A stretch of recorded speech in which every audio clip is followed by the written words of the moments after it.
obstrucción de vía aérea, ¿no? Tenemos dos patologías, asma y EPOC, e hiperreactividad bronquial, ¿no? Por decir. Entonces, de estas dos o tres patologías, ¿cuál es la más común? En nuestro medio, la más común es asma.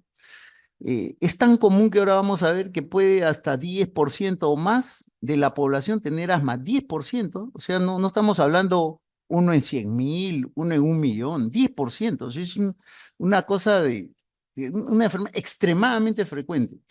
Ahora lo vamos a ver cuando veamos epidemiología. Entonces, cuando tenemos una patología tan frecuente y yo dicto una clase o enseño algo de eso, porque una clase teórica no es evidentemente, no es todo lo que uno pueda aprender, sino algunas cosas relevantes, algunas explicaciones, algunas cosas que merecen explicación, ¿no?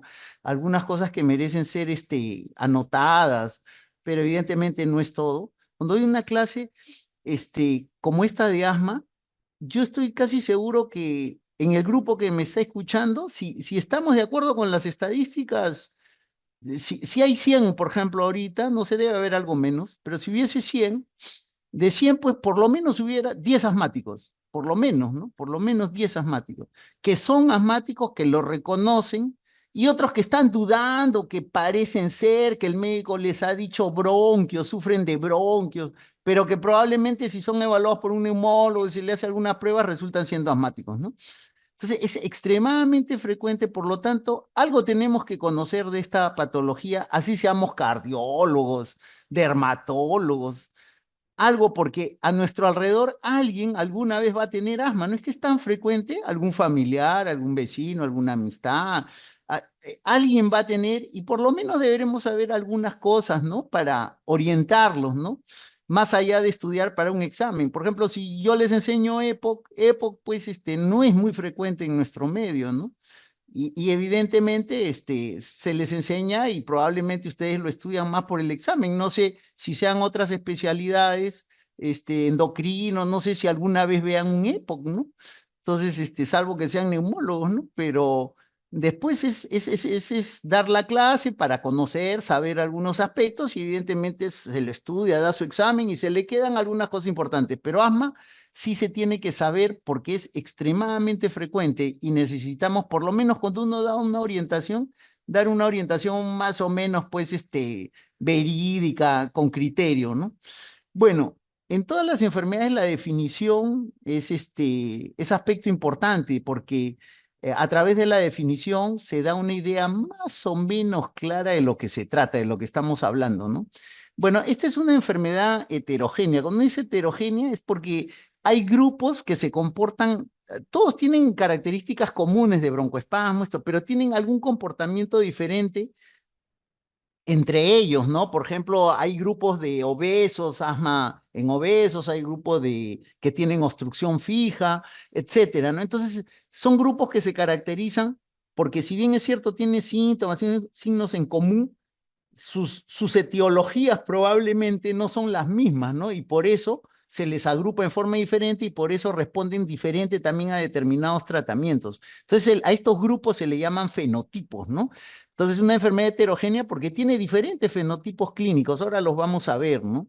Bueno, dice que usualmente está caracterizada por inflamación. La palabra clave en asma es inflamación. Quiere decir que participan células inflamatorias, estamos hablando de eosinófilos, neutrófilos, linfocitos, ¿no?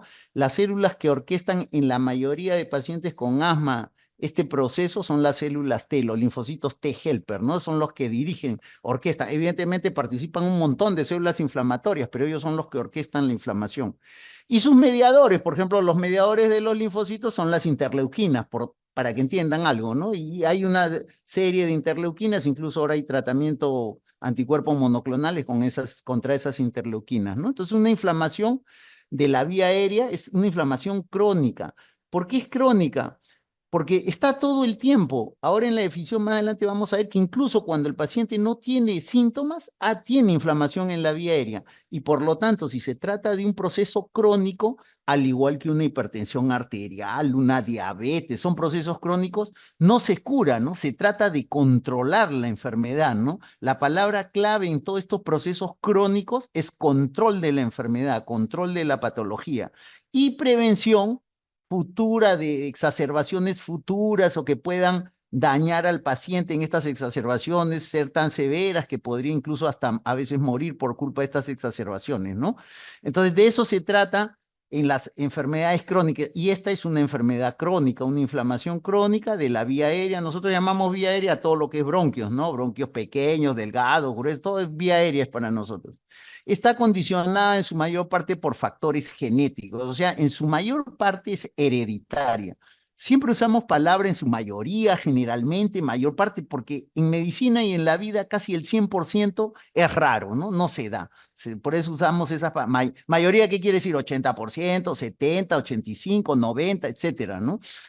Bueno, también esta enfermedad es definida por la historia de síntomas, obviamente respiratorios, tales como sibilancias, disnea, opresión torácica y tos. En cuanto a los síntomas, las sibilancias, el paciente puede venir y puede decirle que le sirva el pecho. Puede tener esa expresión, ¿no? Pero probablemente ustedes tengan que preguntarle, ¿no? A veces el paciente no dice, le preguntan si el pecho de noche le silba, le ronca, ¿no? Cada situación es diferente. Si le silba es porque hay broncoespasmo y si le ronca es porque hay flema moviéndose en vía aérea, ¿no?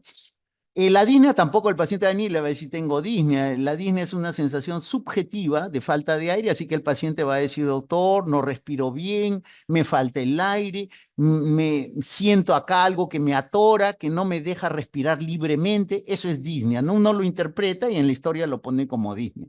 La opresión torácica, tal cual, sí, el paciente dice me aprieta el pecho, y es más, ¿no? De repente no dice me aprieta el pecho, pero cierra su puño y lo pone delante del pecho y siento así, dice, ¿no? Como un puño cerrado, que le oprime, ¿no? Que le aprieta el pecho.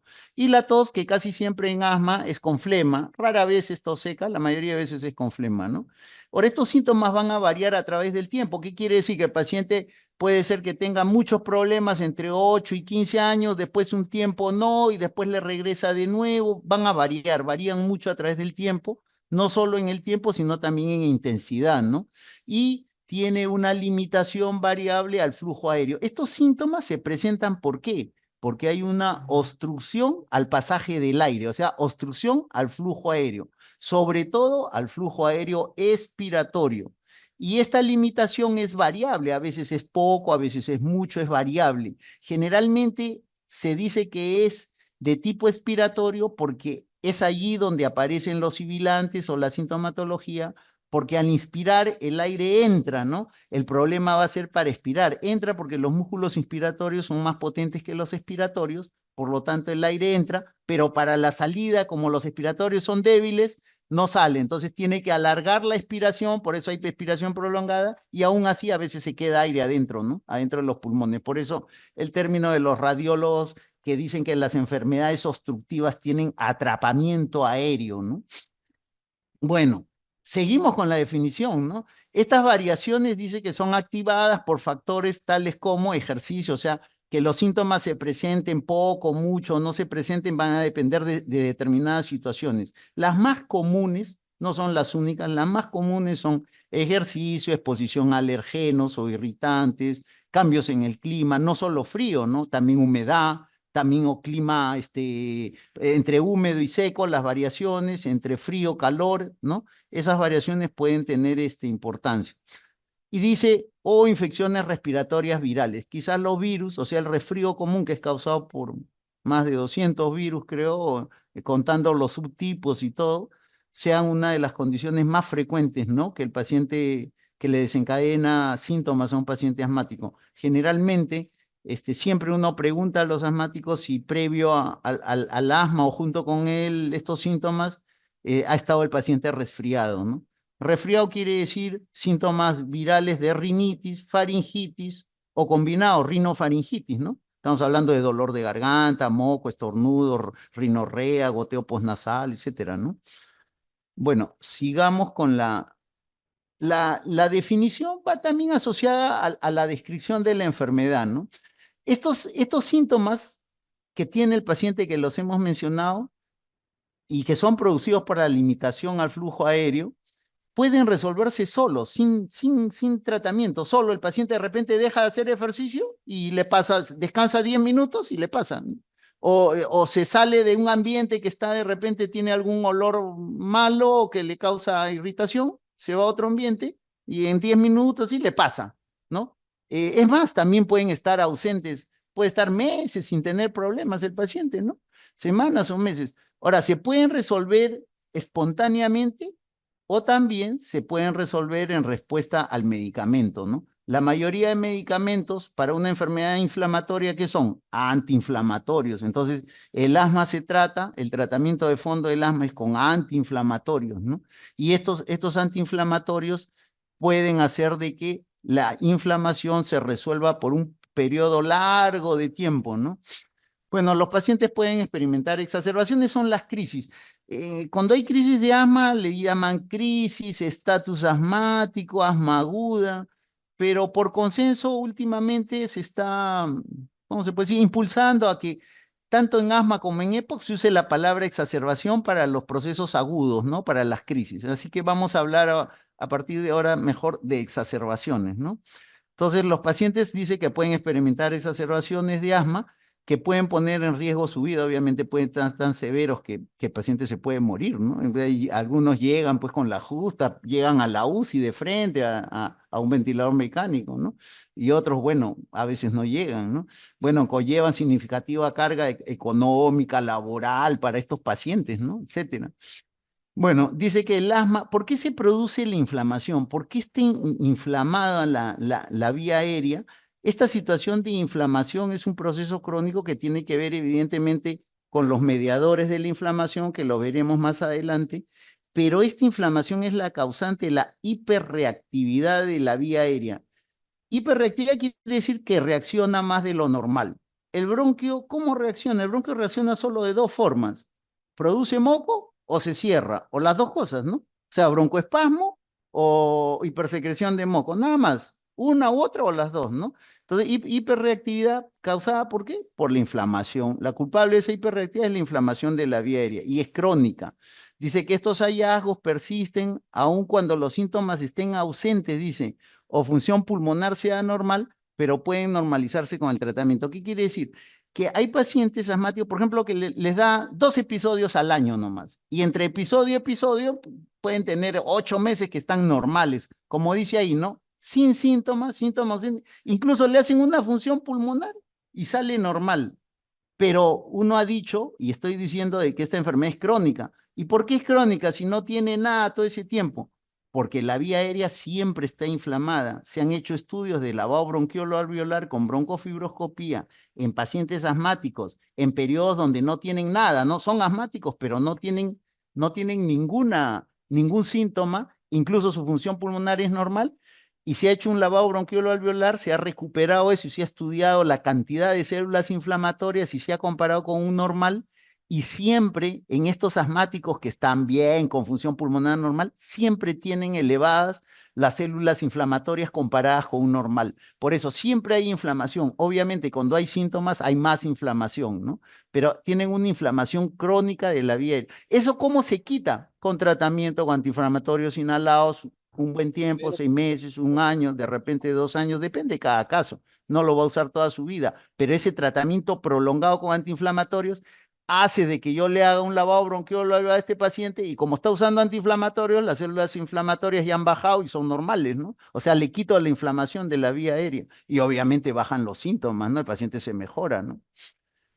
En cuanto a epidemiología, Lima probablemente es la segunda o tercera ciudad en todo el mundo con más prevalencia de asma. Más o menos estamos hablando de 10 a 13% adultos, un 15 a 20% en niños, ¿no? Entonces, son cifras extremadamente elevadas, ¿no? Como le digo, son las enfermedades cuando uno ve la epidemiología, como por ejemplo tuberculosis, por más que hay un montón en Lima, tuberculosis, nosotros estamos rangueando 100, 110 por 100.000 habitantes, no por ciento, por 100.000, ¿no? Entonces, en asma es una cantidad, en Lima hay de gran cantidad de asma. Esto porque algunos de los factores se los puedo comentar. Uno es humedad. Lima tiene todo el año gran humedad, más en invierno. En invierno puede llegar fácil a 100%. En verano estamos en 70, 75% de humedad. Y en invierno, como le digo, esa humedad por sí misma condiciona cambios, ¿no? En la mucosa, pero trae además mucho hongo y mucho ácaro. Y entonces, esa es la razón por la cual hay muchos pacientes atópicos, alérgicos, asmáticos. Esa es una. Otra es que en Lima hay muchos habitantes. Hay pocas ciudades con tal cantidad de habitantes como hay en Lima, ¿no? Estamos rangueando, no sé, 12 millones debemos estar. ¿Qué ciudades en el mundo tienen 12 millones? Pocas, ¿no? ¿Por qué? Porque es un hacinamiento, es demasiado. ¿Y qué tiene que ver eso? Cuando hay gran cantidad de hacinamiento, las infecciones virales están dando vueltas casi todo el año. Empieza en un extremo de la ciudad un virus, va atacando por zonas. Cuando ya está saliendo el virus, ya se está retirando, ya otro está empezando y se van contagiando. Como son gran cantidad de habitantes, el contagio es importante, ¿no? Entonces, esas infecciones virales siempre dan problema a los asmáticos, ¿no? Es uno de los desencadenantes más frecuentes, ¿no? Entonces, tenemos que esta prevalencia en Lima, pues, es elevada por la humedad, el hacinamiento y la contaminación ambiental, que es terrible en Lima, ¿no? Es una de las, ¿no?, ciudades, también creo que está entre los 10 más ciudades con mayor contaminación ambiental en todo el mundo, ¿no? Esos son algunos de los factores por los cuales hay demasiado asmático en Lima, ¿no? Bueno, la mortalidad está relacionada con el asma en función a que se diagnostique y se maneje estos problemas. Sin embargo, en todo el mundo en general, sobre todo en los países desarrollados, a pesar que ellos tienen mejores sistemas de salud, acceso a medicamentos, etcétera, etcétera, la mortalidad ha seguido aumentando en asma. ¿Y eso a qué se debe? Probablemente tiene que ver con lo que respiramos, con lo que comemos, ¿no? Y con el estrés. Es que tal vez en países desarrollados lo que se respira no es tan malo como en países pobres, pero lo que se come sí, ¿no? Tienen demasiados productos sintéticos con gran cantidad de preservantes, saborizantes, edulcorantes. Bueno, de repente ustedes saben más que yo eso. Basta ir a un supermercado y ver los productos, ¿no? Tienen gran cantidad de su composición. Y otra, que el estrés ha ido aumentando en nuestras sociedades cada vez más por diferentes razones, ¿no? Y ojo que el bronquio está bien inervado, es bien. Situaciones de estrés, por ejemplo, en niños desencadenan la vergüenza en el colegio, en un niño desencadena un broncoespasmo rápido, ¿no? Y es muy frecuente que los problemas en general alérgicos empeoran cuando el paciente está atravesando por circunstancias estresantes, como, qué sé yo, problemas laborales, juicio, divorcio, en fin, ¿no? Todos los problemas a los que ahora estamos, generalmente sometidos, ¿no? Sigamos. En patogenia hay muchas diapositivas con mil moléculas y con... Este es lo más simple que puedo hacerles para que entiendan cuál es la patogenia del asma. Lo central de todo es inflamación de la vía aérea. Esa inflamación, como está acá, conduce a hiperreactividad de la vía aérea. ¿Qué es hiperreactividad? Les he dicho, es una reactividad exagerada de los bronquios, en donde producen flema y se cierran. Eso hace de que el flujo aéreo por el tubo, por el bronquio, tenga una limitación, o sea, el flujo aéreo no pase libremente, esté limitado. Y esa limitación al pasaje del aire ocasiona los síntomas, que ya hemos dicho cuáles son. Evidentemente hay factores desencadenantes que desencadenan esto y que empeoran esta situación, ¿no? Y aquí están una serie de factores desencadenantes que iremos viendo durante la clase, ¿no? Factores de riesgo, el principal es genético. En la familia tiene que haber alguien con asma, ¿no? Papá, mamá. Como el asma alérgico es el más común, así que se puede preguntar también si ninguno, ni el papá ni la mamá refieren tener asma o haber tenido asma, porque pueden ser que hayan tenido, ¿no? En la infancia, después ya no. Pero igual, eso se hereda, ¿no? Pero si refieren, no, se pregunta por rinitis alérgica. La rinitis alérgica en Lima es bien frecuente y es bien fácil porque uno pregunta al paciente si alguno de los padres, papá o mamá, en invierno amanece estornudando con la nariz tapada o con moco, secreción, rinorrea o tos. Entonces rápido uno saca lo de la rinitis alérgica, ¿no? Y por ahí saca lo del asma, ¿no? En Lima más o menos el 70% de personas que tienen rinitis alérgica van a tener un cuadro de asma o similar a asma en algún momento de su vida, lo cual es bastante, ¿no? Por eso, lo cual es pescando la rinitis, de repente ustedes pescan el asma, ¿no? Bueno, otra situación que también puede ser heredada es la atopia, la alergia, ¿no? Las dos condiciones más frecuentes para asma es genético y alergia, ¿no? Esas son las dos condiciones más frecuentes. También están los alergenos intra y extradomiciliarios. Bueno, de los intradomiciliarios nosotros podemos hacer algo, ¿no? Limpiar, cambiar cortinas, qué sé yo, podemos trabajar, hay una serie de estrategias, ¿no? Pero de los extradomiciliarios sí no se puede hacer mucho porque no somos alcalde, no somos presidente, y de repente con quejándonos mucho podríamos, ¿no? Tener, algún éxito, ¿no? Quizás por las vías adecuadas, pero es raro, ¿no? Así que manejemos los dentro de la casa lo mejor que se pueda y con eso podríamos estar evitando problemas, ¿no? Evidentemente hay medicamentos que pueden causar este problema, la aspirina a la cabeza y sus primos. Su primo de la aspirina, ¿quiénes son? Los AINES, ¿no? Los antiinflamatorios no esteroideos, que son la medicación más usada en todo el mundo, ¿no? Los AINES. Tengan cuidado que no solo la aspirina, sino los AINES también podrían empeorar o causar cuadros de este tipo, ¿no? De broncoespasmo, asma, etcétera. Alergenos ocupacionales, claro, en el trabajo, si no se usa la protección respiratoria adecuada, puede haber alergenos que desencadenen o provoquen el asma en los pacientes, ¿no? Siempre, no sé, en un texto que ustedes compren de asma, siempre va a haber un capítulo de asma laboral, asma ocupacional, ¿no? Porque eso se da, o sea, está claramente descrito, ¿no? Sigamos, otros factores, los virus, ya hemos hablado, las infecciones virales, que son el resfrío común, que es la infección frecuente respiratoria más común en todo el mundo, probablemente, ¿no? El resfrío común. Tenemos alimentos, ¿no? Alimentos, obviamente ya hemos hablado de ellos, son cada vez más alimentos de tipo sintético que están en nuestro mercado, digamos, o para adquirirlos obviamente son prácticos, fáciles, se meten al microondas, pero tienen problemas, ¿no? A largo plazo nos va a dar problemas. El tabaco, ni qué decir, ¿no? Asmático que fuma siempre va a estar mal, ¿no? Y cada vez peor, peor, peor, ¿no? Eso no necesita mayor explicación. La contaminación ambiental, ya hablamos, el bajo peso al nacer está al último porque estos niños de bajo peso al nacer con frecuencia tienen problemas inmunológicos y con frecuencia hacen infecciones frecuentes y eso es lo que los lleva a hacer a veces broncoespasmo, ¿no? Como una hiperreactividad secundaria a la infección. Pero eso es el menos, ¿no? Los menos. Bueno, sigamos. Esta es una diapositiva interesante que siempre la muestro. Esta es una biopsia hecha con broncofibroscopía, una biopsia de una mucosa bronquial normal y de un asmático. En el normal van a ver esto que es la mucosa, que está íntegra, y evidentemente lo que hay en la submucosa, y acá tenemos glándulas, ¿no?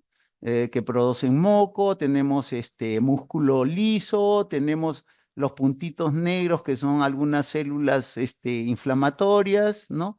Sin embargo, acá en el asmático ven algo impresionante, ¿no? La mucosa se ha pelado. En la traducción del idioma anglosajón se ha denudado, ¿no? Se ha denudado, ¿no?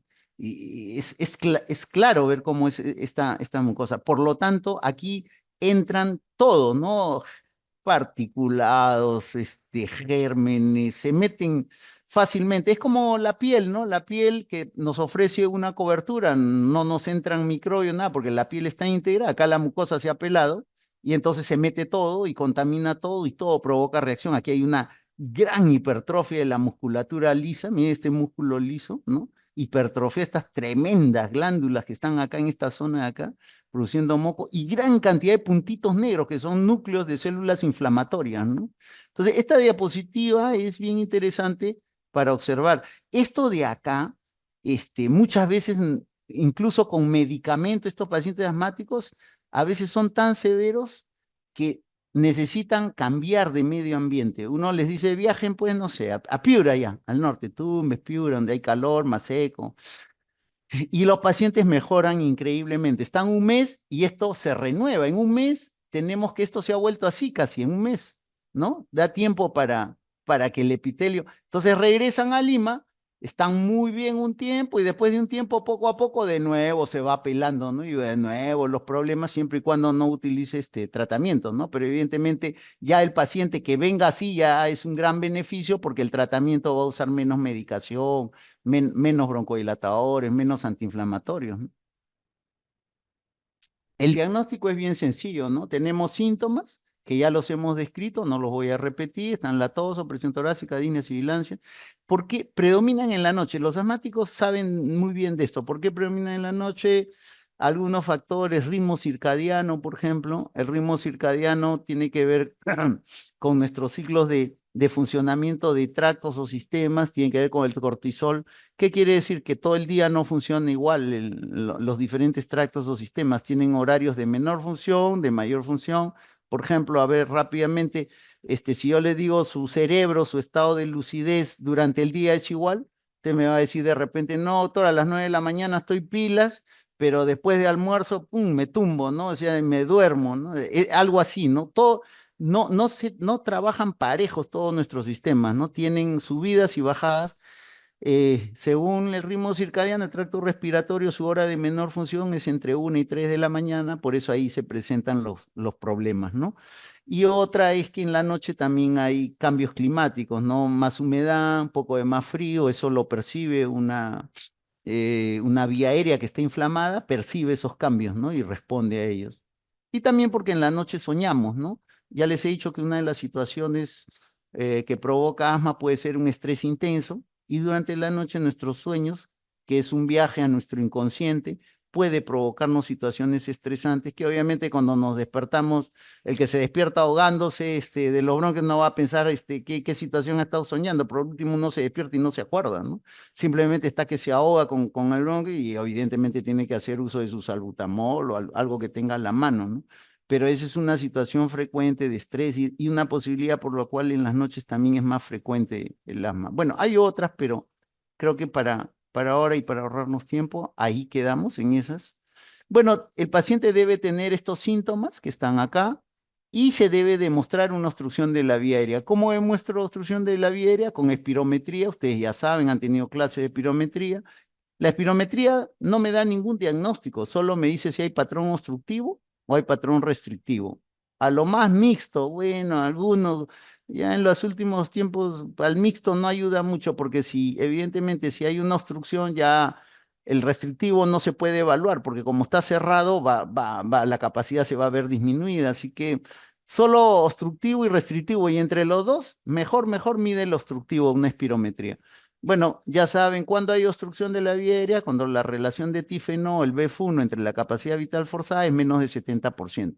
Entonces, basta eso, hay obstrucción. Ya que sea leve, moderada, severa, eso se cataloga con el BF1, eso no interesa para este punto, ¿no? Basta que demuestre obstrucción más los síntomas, listo, diagnóstico hecho, ¿no? Obviamente, antecedentes, herencia, uno hace su historia clínica completa, ¿no? Pero me estoy refiriendo a lo principal en el diagnóstico, ¿no? Los síntomas y la detección de que hay una obstrucción de vía aérea. También se puede hacer con una flujometría, que es un tubito donde sopla.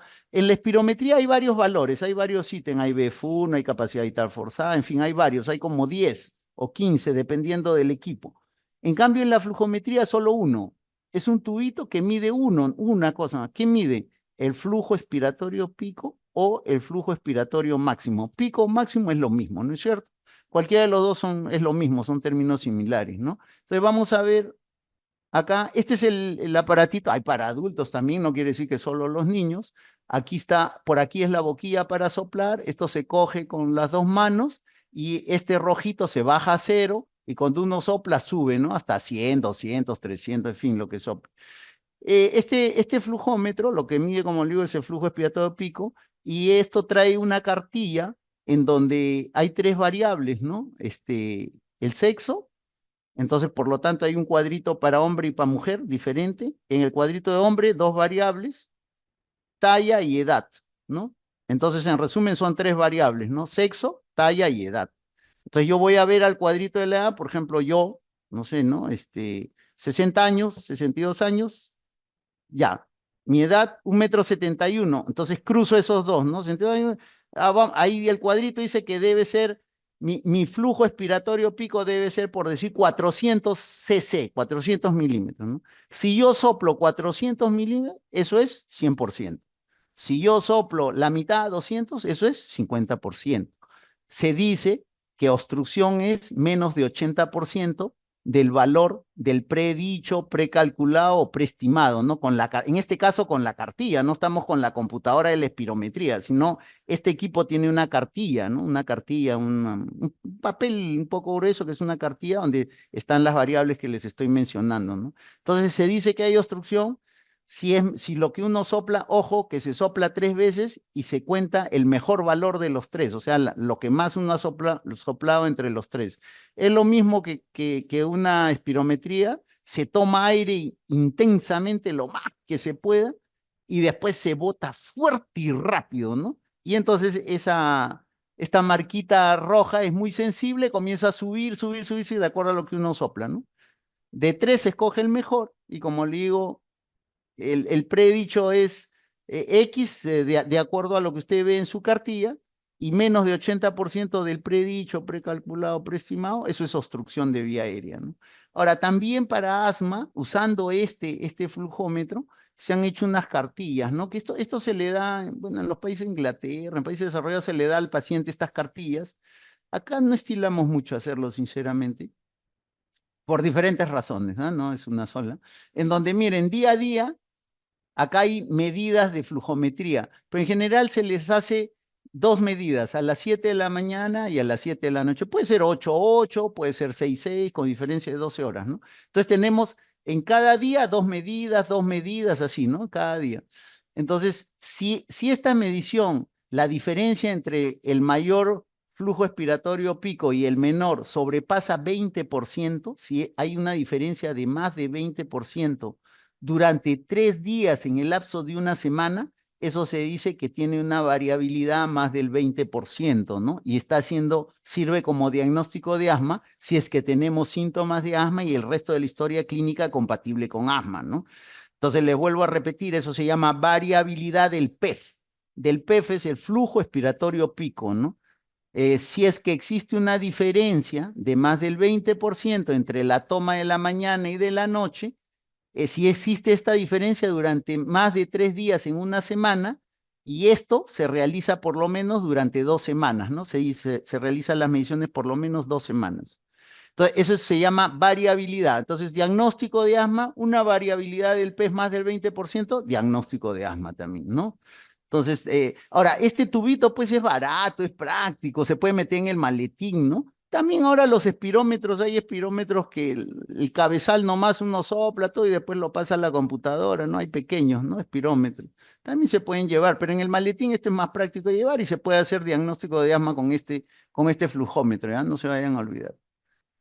Listo, la clasificación de asma, antes había la clasificación de acuerdo a la intensidad del asma, había asma intermitente, había persistente, leve, moderado, severo, pero ahora se ha visto que con esa clasificación a través del tiempo no se ayudaba mucho al control de la enfermedad y como vuelvo a repetir, esta enfermedad crónica sigue los parámetros de cualquier otra enfermedad crónica de donde se desea no tanto curar, sino se desea el control de la enfermedad, porque curar no se puede, ¿no? Muchas veces, control de la enfermedad, ¿no? Por lo tanto, ahora se ha hecho una clasificación basada en el control de la enfermedad, ¿no? Y que es la que tenemos a continuación, ¿no? Tenemos el asma, así como ustedes le preguntan la neumonía, ¿cómo se clasifica? En dos, neumonía de la comunidad intrahospitalaria. El asma, ¿cómo se clasifica? En tres, bien controlada, parcialmente controlada y mal controlada. Es muy sencillo. Clasificación en tres nomás. ¿Qué parámetros tenemos? Síntomas diurnos. Estamos hablando de la tos, los sibilantes, lo que hemos hablado, ¿no? Diurnos, síntomas diurnos, ninguno o menor o igual a 2 días a la semana, ¿no? Esos son síntomas diurnos. Ese es para la que está controlada. Para parcialmente controlada, más de 2 días a la semana, ¿no?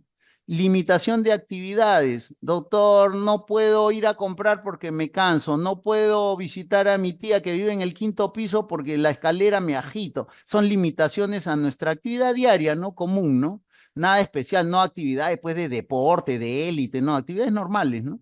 Acá en bien controlada, ninguna, ¿no? Ninguna limitación, ningún problema. En parcialmente controlada, a veces puede surgir cualquier, ¿no? Limitación de cualquier tipo.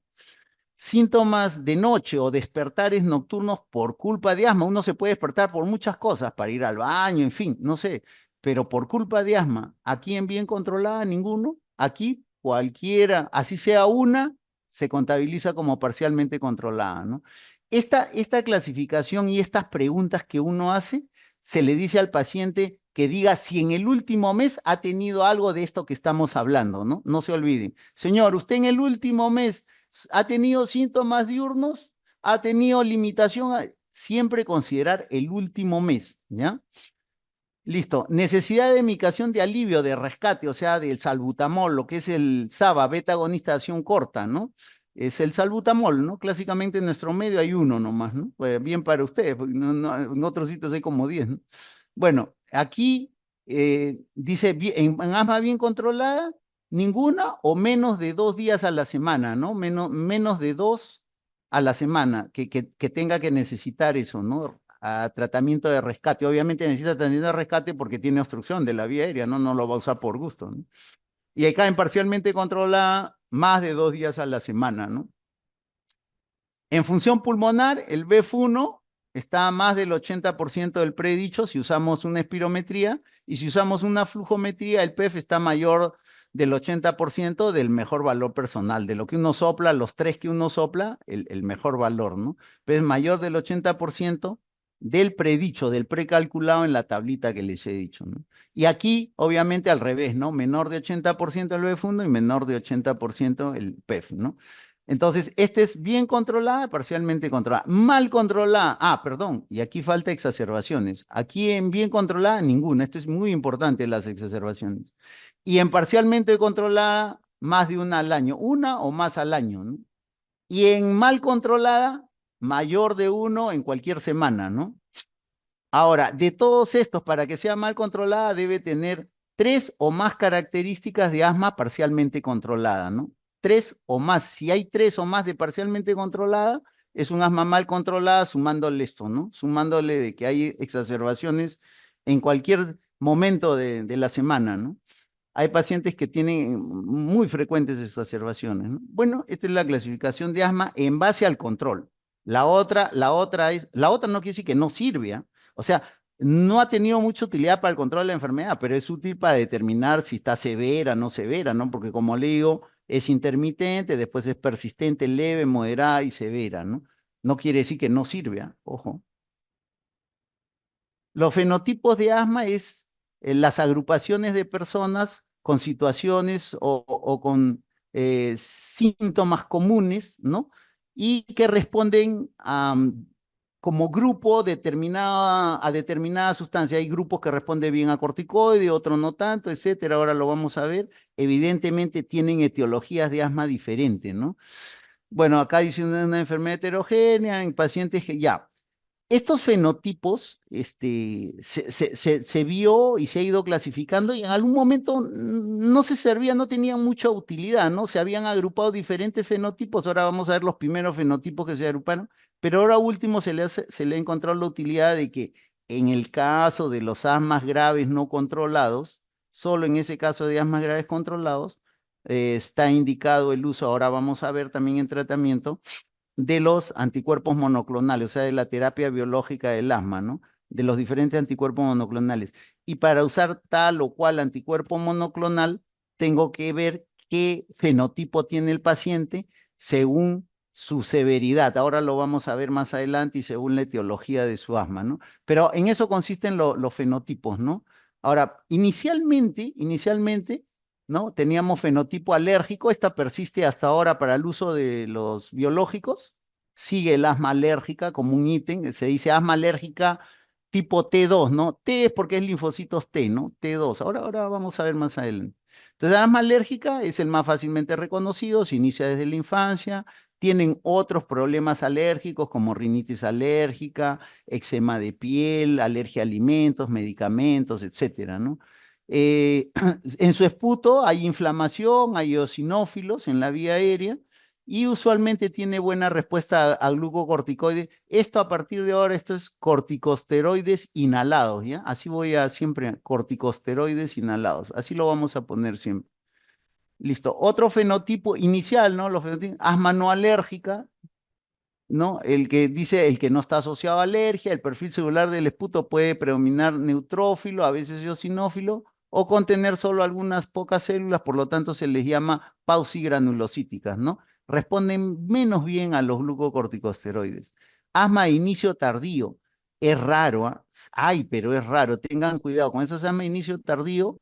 Hay que pensar en otros diagnósticos. ¿Por qué? Porque el asma de inicio tardío no es muy común. Se da más que todo en adultos, particularmente en mujeres. Presentan asma por primera vez en la vida adulta, tienden a no ser alérgicos y requieren altas dosis de corticosteroides inhalados o son relativamente refractarios a este tipo de tratamiento, ¿no? Otro grupo, asma con limitación fija al flujo aéreo. ¿Qué quiere decir limitación fija? Que no responde casi al tratamiento. Casi se comporta como un EPOC, porque la característica del EPOC, a nosotros antes nos enseñaban, nos decían, EPOC es una enfermedad, una obstrucción bronquial irreversible. Ahora se dice poco reversible. Comparada con el asma es muy reversible, ¿no? Ustedes pueden tener, ustedes mismos, algunos de ustedes que es asmático, en la mañana puede estar en la emergencia a las 10 de la mañana, llega con una crisis importante, bueno, está en la emergencia, lo nebulizan, le ponen corticoides, en fin, todo su tratamiento, y a las 9 de la noche sale sin ningún espasmo, está todo, ¿no? O con algo mínimo, ya hasta no siento nada, dice, está bien, ¿no? Es más, se agarra de ahí, se va en la noche, se va a la fiesta de un amigo, ¿no? Pero el EPOC no, el EPOC, por más que le hagas lo que le hagas, mejoras un poco nomás, pero siempre te quedan sibilantes, porque es poco reversible. La obstrucción, esta obstrucción es fija, no se mueve, en cambio en el asma sí revierte, no es fija, ¿no? Entonces, pero hay un grupo de asmáticos que se comporta casi como un EPOC porque tiene limitación fija al flujo aéreo, ¿no? Se piensa que estos asmáticos son asmáticos que por larga data han estado sin tratamiento y han hecho remodelación de la vía aérea. Bueno, también hay congresos de remodelación de la vía aérea, quiere decir que ha habido constantemente inflamación, curación, porque el organismo intenta siempre todo lo inflamado tratar de curarlo, y en ese proceso durante años la vía aérea se ha remodelado, el bronquio se ha remodelado. Doctor, ¿qué quiere decir con la membrana basal se ha engrosado, las glándulas se han hipertrofiado, el músculo liso se ha hipertrofiado, hay fibrosis debajo de la submucosa, en fin, una serie de cambios producto de esta enfermedad crónica, ¿no? Asma con obesidad era otro, o es otro fenotipo que fue descrito al comienzo, en los primeros años, ¿no? Ahora vamos a ver, estos tres fenotipos ahora han aparecido porque se ha encontrado una utilidad para estos fenotipos, y es el tratamiento con biológicos solo para asmáticos graves que no se pueden controlar con todo el armamental disponible, solo para ellos. Entonces, está el fenotipo de asma alérgico, acá faltaría ponerle T2, que es de tipo T2, o sea, linfocitos T2. Después vamos a ver eso también de dónde viene ese T2. Son linfocitos helper, TH2, ¿no? Pero se pone T2 nomás, ¿no? Ya el H se obvia porque se supone, sabemos de lo que se trata, ¿no? El otro fenotipo es el asma eosinofílica, T2 también, donde el T2 también está presente, ¿no? Y es un asma generalmente de aparición tardía, generalmente, no en 100% de casos. Esta de acá es una enfermedad que lo exacerban los AINES y hay generalmente en ellos una broncoconstricción también inducida por el ejercicio. Y el otro asma es un asma no T2, así se llama ahora, no T2, que es un asma neutrofílico. Aquí no están los eosinófilos predominando, sino los neutrófilos, ¿no? Y aquí en este grupo está el asma relacionada con la obesidad, el asma perimenstrual, etcétera, ¿no? Bien, sigamos. El tratamiento del asma es relativamente sencillo. Bueno, hay objetivos, ¿no? El objetivo a largo plazo, como toda enfermedad crónica, es alcanzar, pero no solo alcanzar el control, sino mantenerlo en el tiempo. Alcanzar y mantener el control de la enfermedad y obviamente minimizar, al alcanzar el control de la enfermedad, ¿qué hacemos? Minimizamos riesgos futuros de exacerbaciones, ¿no? O de efectos adversos de medicamentos, ¿no? Cuando tenemos altas dosis, etcétera, ¿no? Pero no se olviden, son objetivos a largo plazo, alcanzar y mantener el control y minimizar el riesgo de exacerbaciones y efectos adversos, ¿no? Bueno, tipo de medicación hay dos tipos, controladores y aliviadores. Los aliviadores, como decir, calmante nomás, ¿no? No influye sobre la historia natural de la enfermedad. El controlador sí ataca la inflamación y generalmente son antiinflamatorios, generalmente, ¿no? ¿Ya? Entonces, estos aliviadores, el aliviador más común en nuestro medio, ¿cuál es? El salbutamol, que es un beta agonista de acción corta, que le decimos SABA, ¿no? Son las iniciales en inglés, ¿no? Bueno, esto es más o menos como decir, a ver, tengo una infección urinaria y para curarme tomo solo paracetamol. Me quita la fiebre, me puede quitar de repente un poco los síntomas, pero pasa el efecto y regresa el problema. Acá igual, si yo tengo un asma más o menos importante, ¿no? Tomo un calmante, un aliviador, me calma, me dura el efecto de salbutamol es 4 horas y después me regresa el broncoespasmo, ¿no? El fastidio.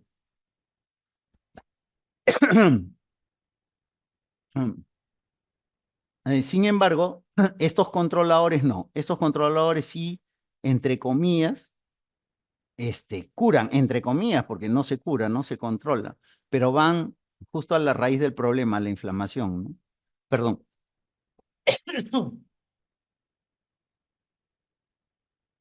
A ver, veamos.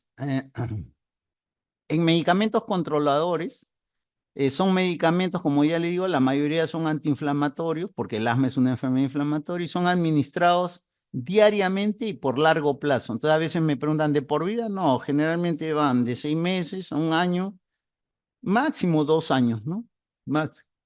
Pero eso sí, diario, de tal forma que en todo ese tiempo, periodo de tiempo, se logra desinflamar y mantener desinflamada la vía aérea por un buen tiempo, y cuando se suspende, los síntomas podrán regresar de repente, pero después de un tiempo prolongado, ¿no? O sea, no, el paciente puede hacer ciclos, ¿no? De medicación, después no medicación, si le regresa, algunos no les regresa después de mucho tiempo, ¿no? Algunos pasan pocos meses y les regresa, pero les regresa leve, en fin, uno se adapta, ¿no? Al problema. Pero estos sí son, no son administrados en base a la necesidad, sino todos los días. Esté bien o esté mal el paciente, ahí se usa. Entonces son administrados diariamente y por largo plazo. A la cabeza, los glucocorticoides inhalados.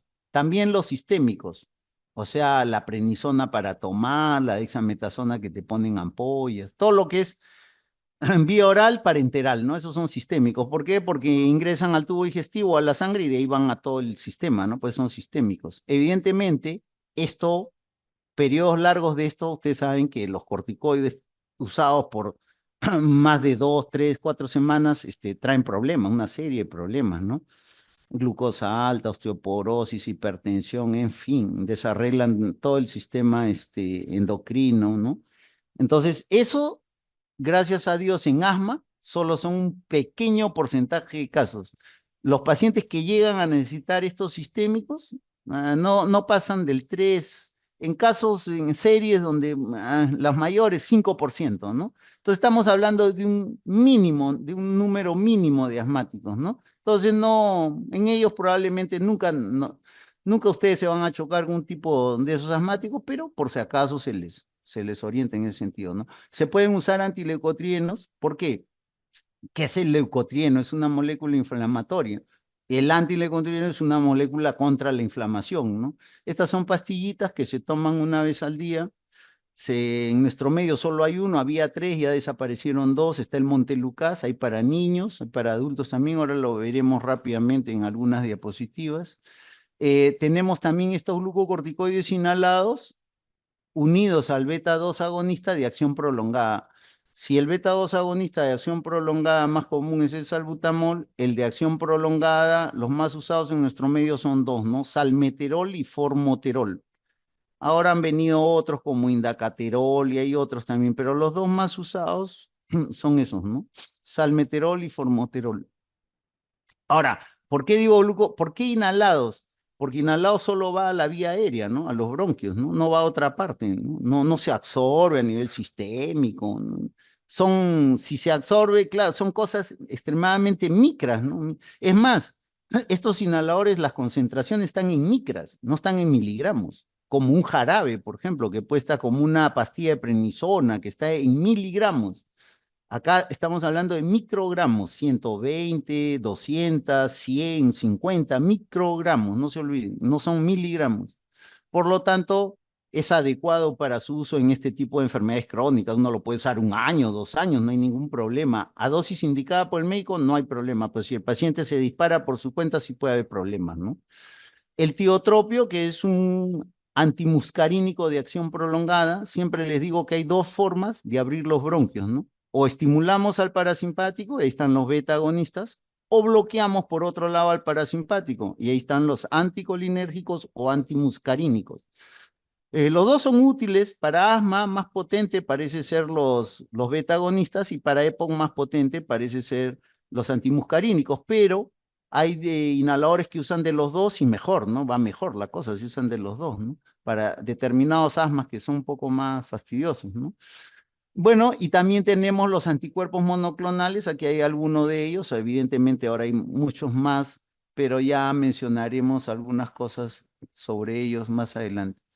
Esto es textual, esto es lo voy a leer tal como está, porque esto es, ahorita la verdad en tratamiento del asma es ¿no? Dice, los glucocorticoides inhalados son la medicación controladora más efectiva, estamos hablando de costo-beneficio, actualmente disponible en todo el mundo, ¿no? En todo el mundo. Claro, si ustedes quieren gastar más, pues, pueden tener pero no van a estar por gusto, ¿no? Siempre y cuando el asma del paciente lo amerite, ¿no? Pero estos glucos, por ejemplo, uno de los más usados, beclometasona, en nuestro medio, ¿cuánto cuesta? En el hospital, un inhalador de beclometasona debe estar pues, 15 soles, entre 12 y 15 soles, ¿no? Claro, si yo necesito otros más potentes, puedo sí requerir de más costos, ¿no? Una fluticasona de 250 o de 500 puede estar 150, 200, ¿no? Ya son antiinflamatorios más potentes, pues, ¿no? Pero no todos los asmas, la mayor parte de asmas son leves o moderados, ¿ah? Eso también es verdad de decirles, ¿no? No crean que todos los asmas son severos, ¿no? Siempre ténganse los asmas severos, los asmas graves, no controlados, no pasan del 5% de todos los casos, ¿ya? Ténganlo eso en mente. Ay, me pasé. Ya. ¿Estos qué son? Estos son glucocorticoides. Estos glucocorticoides, en nuestro medio hay tres nomás, son inhalados, ¿ah? Inhalados es con el dispositivo MDI, ¿no? MDI en los es MDI, dosis inhalada fija. O sea, ¿no? Dosis inhalada fija. O sea, quiere decir que usted machuque, así machuque fuerte o suave. Si es que llega a salir el medicamento, siempre sale una dosis fija, ¿no? No porque machucan poquito va a salir menos y porque machucan más fuerte va a salir más, no. Por eso se llaman DMI, ¿no? Inhaladores de dosis medidas o dosis fijas, ¿no? En nuestro medio solo hay tres antiinflamatorios. El primero que salió, la beclometasona, esto sí se lo aprenden de memoria, está en mcg, en microgramos, porque esto es dosis baja, esto se considera dosis media, esto dosis altas. La budesonida es un antiinflamatorio un poco más potente que el anterior, también salió después que él, el costo también es un poco mayor. Y la fluticasona es la última que ha salido, es un antiinflamatorio potente, el costo también es mayor. Y acá están cuánto se dice que es dosis baja, media o alta, porque en la clasificación en el tratamiento nos van a decir, ¿no? Glucocorticoides inhalada, dosis baja. Entonces, cualquiera que usted use, puede usar Beclo, esto, pero dosis baja es esto, ¿no? A dosis media, a dosis alta, esto, ¿no? Eso nos van a decir en los cuadritos que hay, ¿no? En cuanto a los beta agonistas de acción corta, los ABA, ¿no? Beta agonistas de acción corta, en inglés está eso. En nuestro medio había salbuterol, fenoterol, pero fenoterol ya no hay, ya no se usa porque daba mucha taquicardia y nos hemos quedado solo con salbutamol, ¿no? Hay salbutamol en MDI, en inhalador, y hay salbutamol en gotas para nebulizar. También, lamentablemente, todavía hay salbutamol en jarabe, pero darle un salbutamol en jarabe a un niño es algo totalmente inadecuado porque la dosis está en miligramos, la absorción es sistémica y estos simpáticos, estos beta agonistas funcionan a nivel cerebral también, el niño va a comenzar a temblar, a tener irritabilidad, cambios en el carácter, igual el adulto, ¿no? Pero más se ve en niños estos problemas, ¿no? Así que en nuestro medio ahora solo tenemos salbutamol, que como le digo se usa solo en inhalador y para nebulizar. Es más, para nebulizar, como ahora hay mucho virus, mucha contaminación, mucha tuberculosis, en muchas emergencias ya no quieren nebulizar, solo usan aerocámara. Ahora les voy a explicar cómo se usa una aerocámara en emergencia. Tenemos los beta agonistas de acción prolongada, Como les dije, el salmeterol y el formoterol fueron los primeros. Después han venido el indacaterol, el bilanterol. El bilanterol y el indacaterol son una vez al día, o sea, cada 24 horas. Y estos dos de acá, los dos iniciales, son cada 12 horas, el salmeterol y el formoterol. O sea, acción prolongada se dice de 12 o de 24 horas, cualquiera de los dos son. No se olviden que el salbutamol es de acción corta. ¿Cuánto dura? 4 horas. En cambio, los otros duran 12 o 24 horas, como estamos diciendo. ¿Cuánto demora un salbutamol para empezar a actuar? Es rápido, 2 minutos a empezar a actuar. El efecto máximo, ¿a lo cuánto es? A los 15 minutos. Es el efecto máximo. Ya. Tenemos los antagonistas o antimuscarínicos, que también se dicen anticolinérgicos porque se llaman receptores muscarínicos o anticolinérgicos. Le pueden poner en el examen uno u otro y no vayan a hacer que se confundan, no es lo mismo. Tenemos de acción corta los AMA, el más usado en nuestro medio, bromuro y patropio, no hay otro tampoco de acción corta. Y tenemos de acción prolongada, en nuestro medio tenemos dos, el tiotropio y el glicopirronio, ¿no? Son antimuscarínicos de acción prolongada, una vez al día, estos de acá una vez al día. ¿Cuánto dura el bromuro y patropio? 6 horas promedio, por lo tanto damos cada 6 horas. Lo podemos dar cada 4 horas, también no va a pasar nada, ¿no? Podríamos dar salbutamol y bromuro y los ciclamos igual, los dos juntos, porque si no el paciente tendría muchos horarios, ¿no? De medicamento. Así que los ciclamos cada 4 horas, ¿no? A veces cada 6, si es cada 6 no hay ningún problema, ¿no? ¿Ya? Entonces sigamos. Estas son las iniciales, ya les he dicho, corticosteroides inhalados, corticosteroides orales, beta agonistas de acción corta, beta agonistas de acción larga, los antileucotrienos, que son en realidad antagonistas del receptor, ¿no? De los leucotrienos, y esto que no hay en nuestro medio, pero que a veces en las guías está, ¿no? Que es inmunoterapia sublingual contra ácaros del polvo de casa, ¿no? En otros sitios hay, no, casi no se hace eso, ¿no? Disculpen, esto está en inglés, pero esto es fundamental en el tratamiento del asma, ¿no?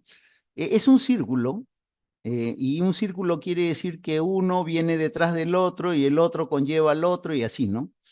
Primero evaluamos al paciente, ¿no? Una evaluación de un paciente con asma, ¿qué incluye? Hay que confirmar el diagnóstico, hay que ver los síntomas y tratar de controlarlos, hay que ver si tiene comorbilidades, qué factores de riesgo tiene para el asma, hay que ver su técnica inhalatoria, en fin, ¿no? Objetivos del paciente, ya, eso es evaluación. De ahí sigue ajuste.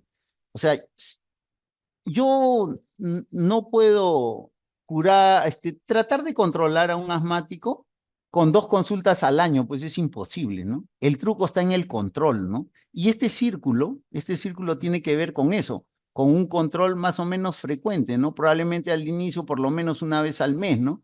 En donde primero uno evalúa, después al mes está ajustando cosas, ¿no? Ajusto el tratamiento, puedo modificar algunos factores de riesgo, algunas estrategias no farmacológicas, educación, etcétera. Y después ajusto, acá evalúo, dejo un tratamiento, aquí lo ajusto y después veo lo que ha ajustado, cómo va, ¿no? Veo la respuesta a este ajuste que he hecho, ¿no? Y cómo, bueno, cómo están sus síntomas con este ajuste que hemos hecho, ¿no? Cómo están las exacerbaciones, si hay efectos adversos, todo lo que está acá, ¿no? Entonces, este circulito es importante, esta evaluación, este ajuste y esta respuesta del ajuste son importantes en cada consulta de asma, ¿no? Por lo menos, generalmente al comienzo, una vez al mes, ¿no? A veces la primera consulta la sientes a los 15 días, pero en general, una vez al mes, ¿no? Y ahí sí nos ayuda esto, ¿no? Si no, no tiene sentido. Pues hay pacientes que quieren que se maneje el asma de su hijo o el asma del paciente con 2 o 3 consultas al año, eso es imposible, ¿no?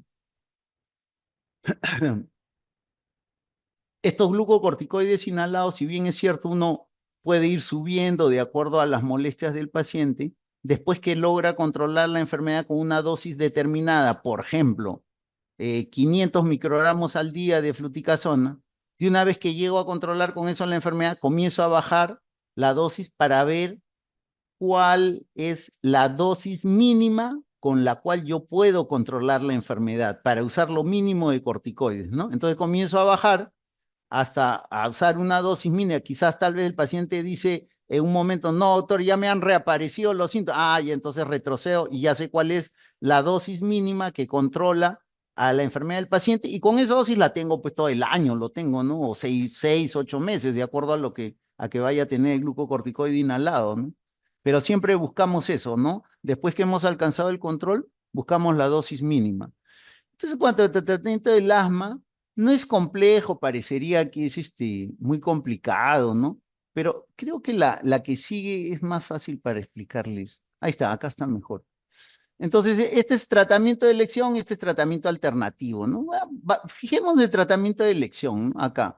El tratamiento del asma es un tratamiento escalonado que tiene pasos 1, 2, paso 3, paso 4, paso 5, ¿no? Evidentemente, como ustedes entenderán, el menor paso es de asmas muy leves hasta ir a asmas más severos, ¿no? Va subiéndolo.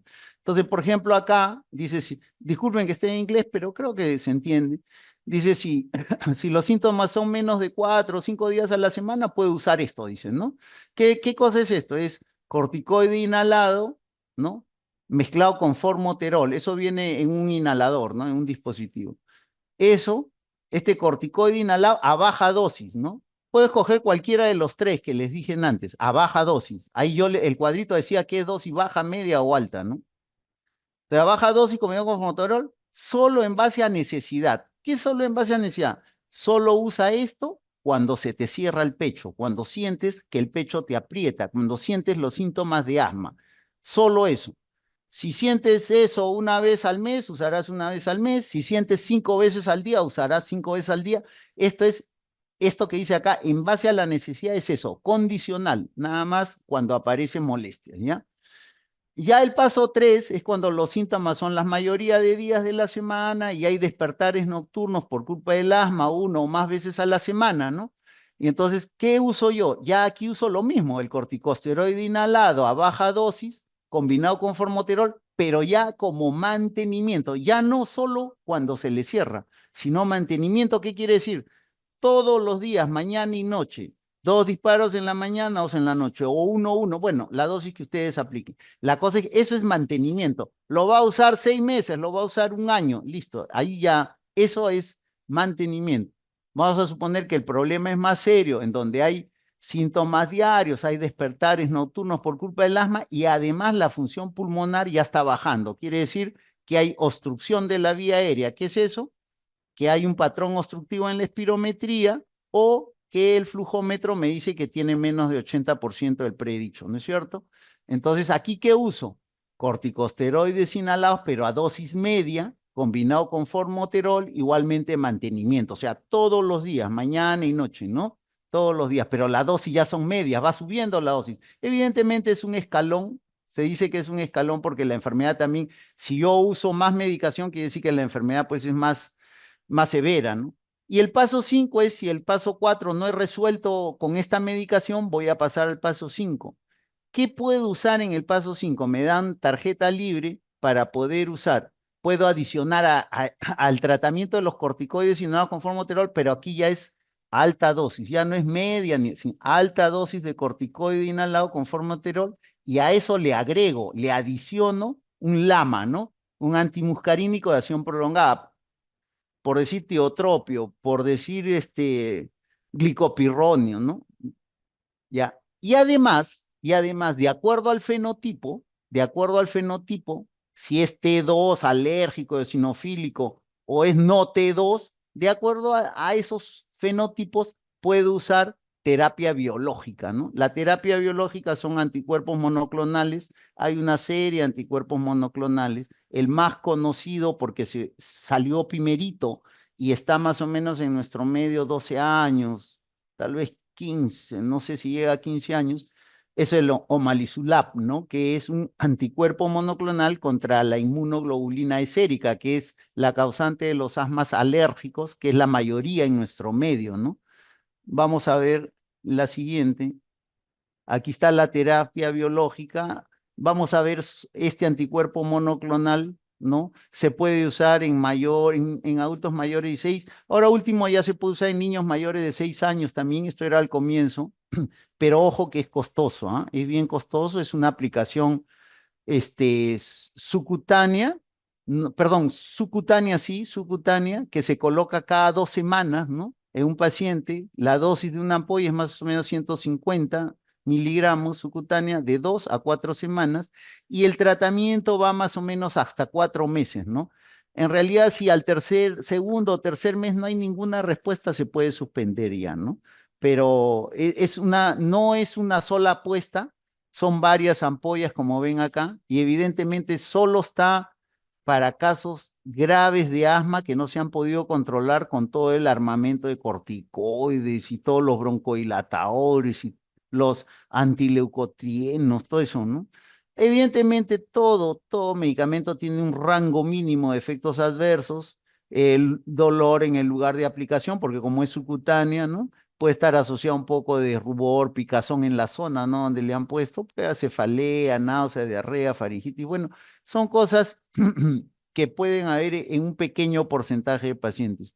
Esto ha sido útil en esos pacientes, pero ojo, una de las cosas que en nuestro medio limita el uso de esto, y me parece también bien porque no se deben usar si antes no se ha hecho todo lo anterior, no solo usar lo anterior, sino descartar que no haya otros factores que estén haciendo que ese asma no se cure. Por ejemplo, si hay un reflujo, por ejemplo, si el paciente está con ansiedad, depresión, si está atravesando por circunstancias estresantes, si, en fin, mil cosas. Todo eso, si tiene un problema laringio, obstrucción de vía aérea alta, o sea, todo eso hay que descartar. No es tan fácil. Claro, eh, esto se puede ver desde un punto de vista facilista, ¿no?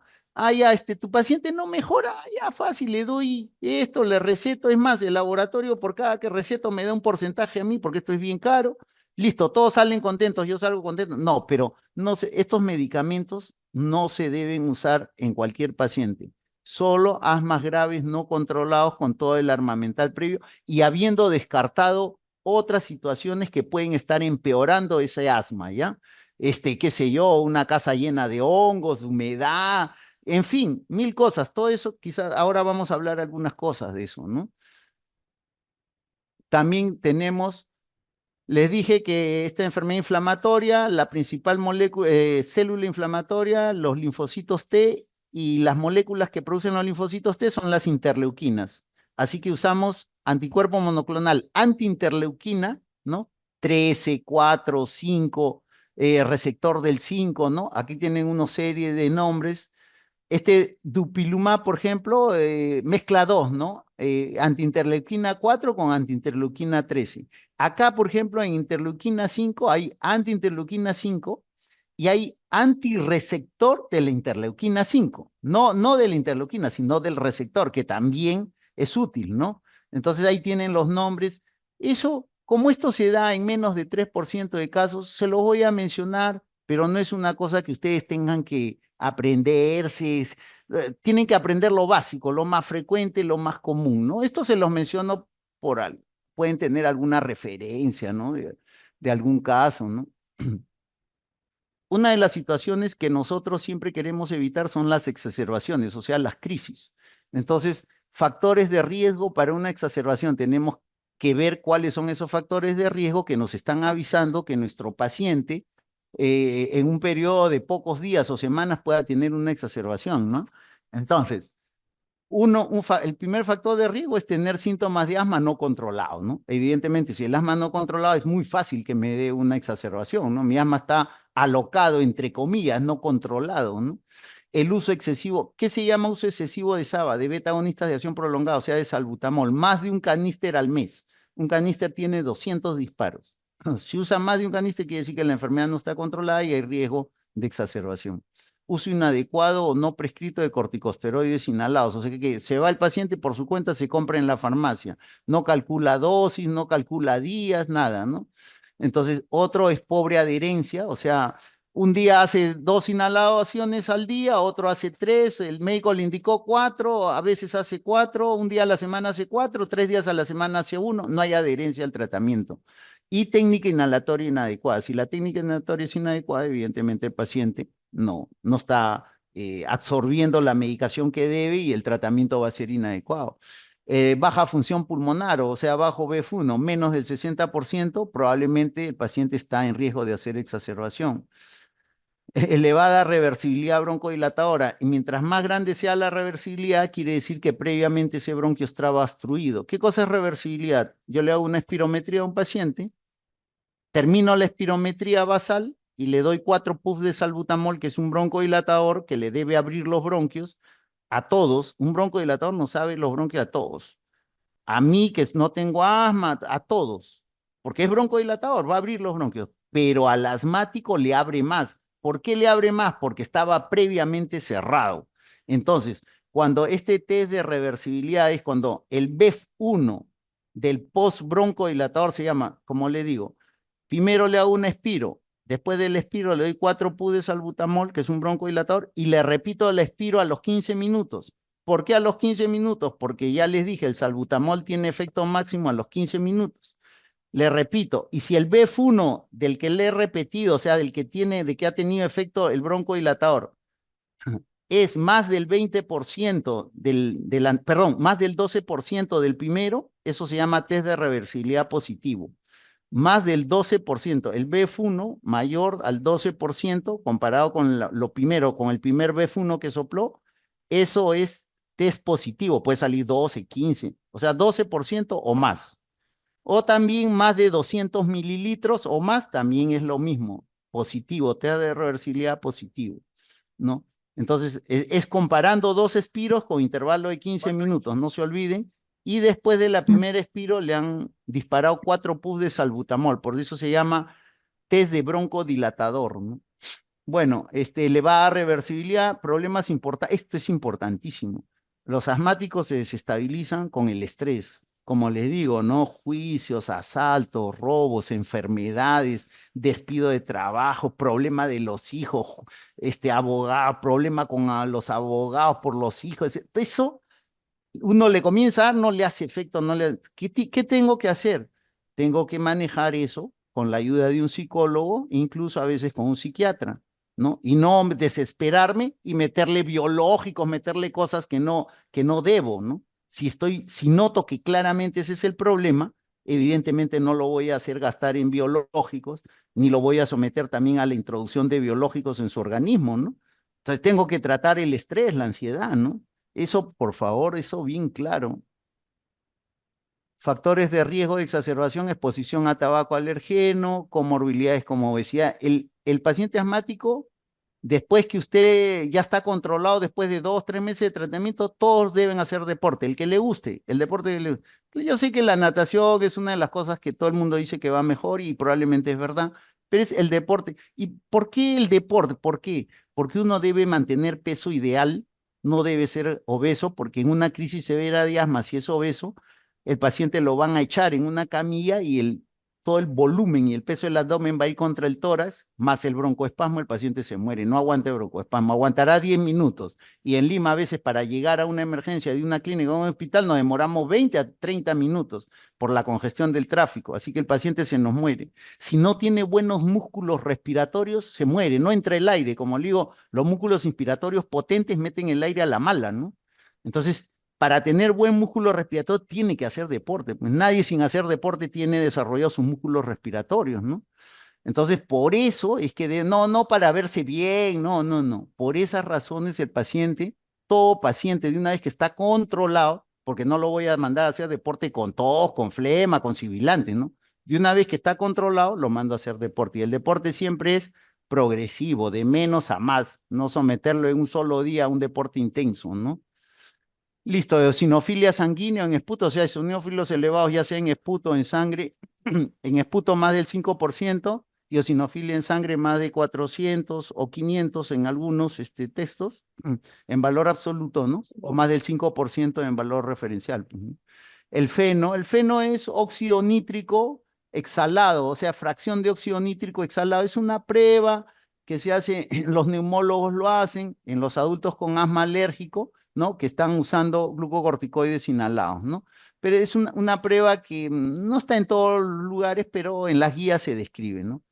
Ojo que un factor de riesgo puede ser el embarazo, Los embarazos pueden actuar de dos formas, o empeoran el asma y algunos otros lo mejoran. Uno de los dos, no siempre lo empeoran, ¿no? Hay embarazos que lo mejoran. Y en una misma persona, el primer embarazo fue terrible y el tercer embarazo, al contrario, el asma le desapareció, no tose nada. Son cosas que todavía tenemos que estudiar, las hormonas. Ustedes saben que el eje del sistema nervioso, ¿no?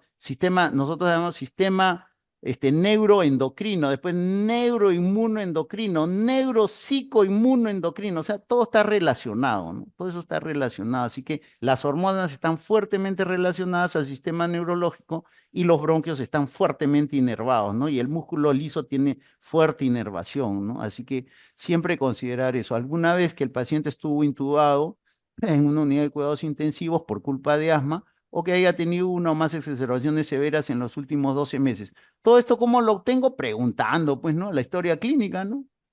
Factores que llevan a un incumplimiento del tratamiento del asma. A pesar que a veces el paciente tiene el inhalador, hay factores que hacen que no se cumpla con el tratamiento. No voy a tocar todos, ¿no? Quizás en otro momento, pero por ejemplo acá, factores relacionados con con la medicación, ¿no?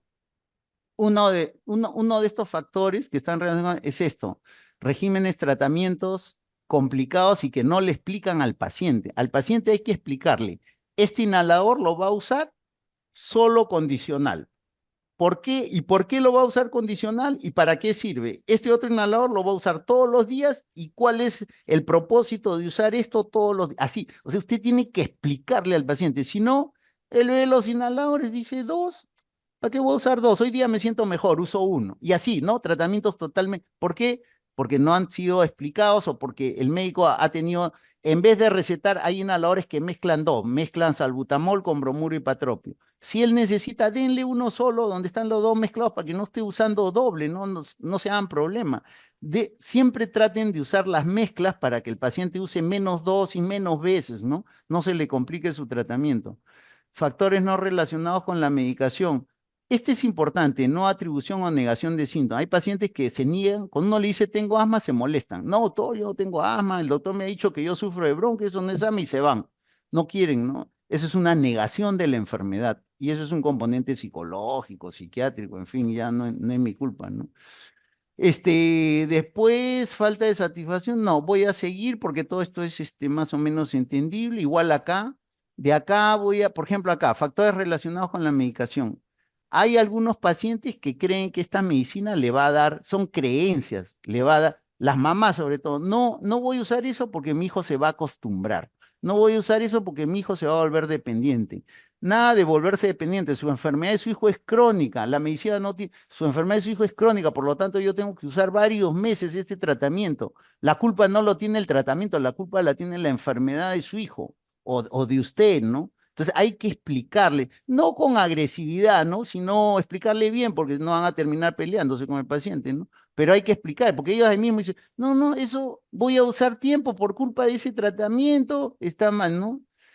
El costo en alguna situación, en asmas graves puede ser importante, pero en asmas leves, moderados, en genéricos se consigue tratamientos, el costo no es un problema en ese tipo de, ¿no? Factores no relacionados con la medicación, aspectos culturales, esto es lo que estamos viendo, las creencias, aspectos familiares, este aspecto familiar es importante. Muchos de estos niños tienen familias disfuncionales, por ejemplo, la mamá va con el papá, lleva al hijo asmático a la consulta y la mamá dice, doctor, mi hijo no se va a sanar, pues porque mi esposo fuma con su jefe, todos los fines de semana van a la casa, están jugando cartas o qué sé yo, y el humo, pues el pobre chico, al poco rato que llegan comienza a toser. Y el esposo dice, no, pero si el cuarto del niño está al fondo, no llega, el humo del tabaco sí llega al fondo, o sea, se siente. Y de hecho que el niño a la hora así que están fumando, va a comenzar a toser, va a comenzar con problemas. La mamá tiene razón. Entonces, ¿por qué ese papá no puede dejar de ir? ¿Qué problema tiene si su hijo está enfermo? O está mal, pues, la cabeza, ¿no? Psiquiatra, pues, no sé yo.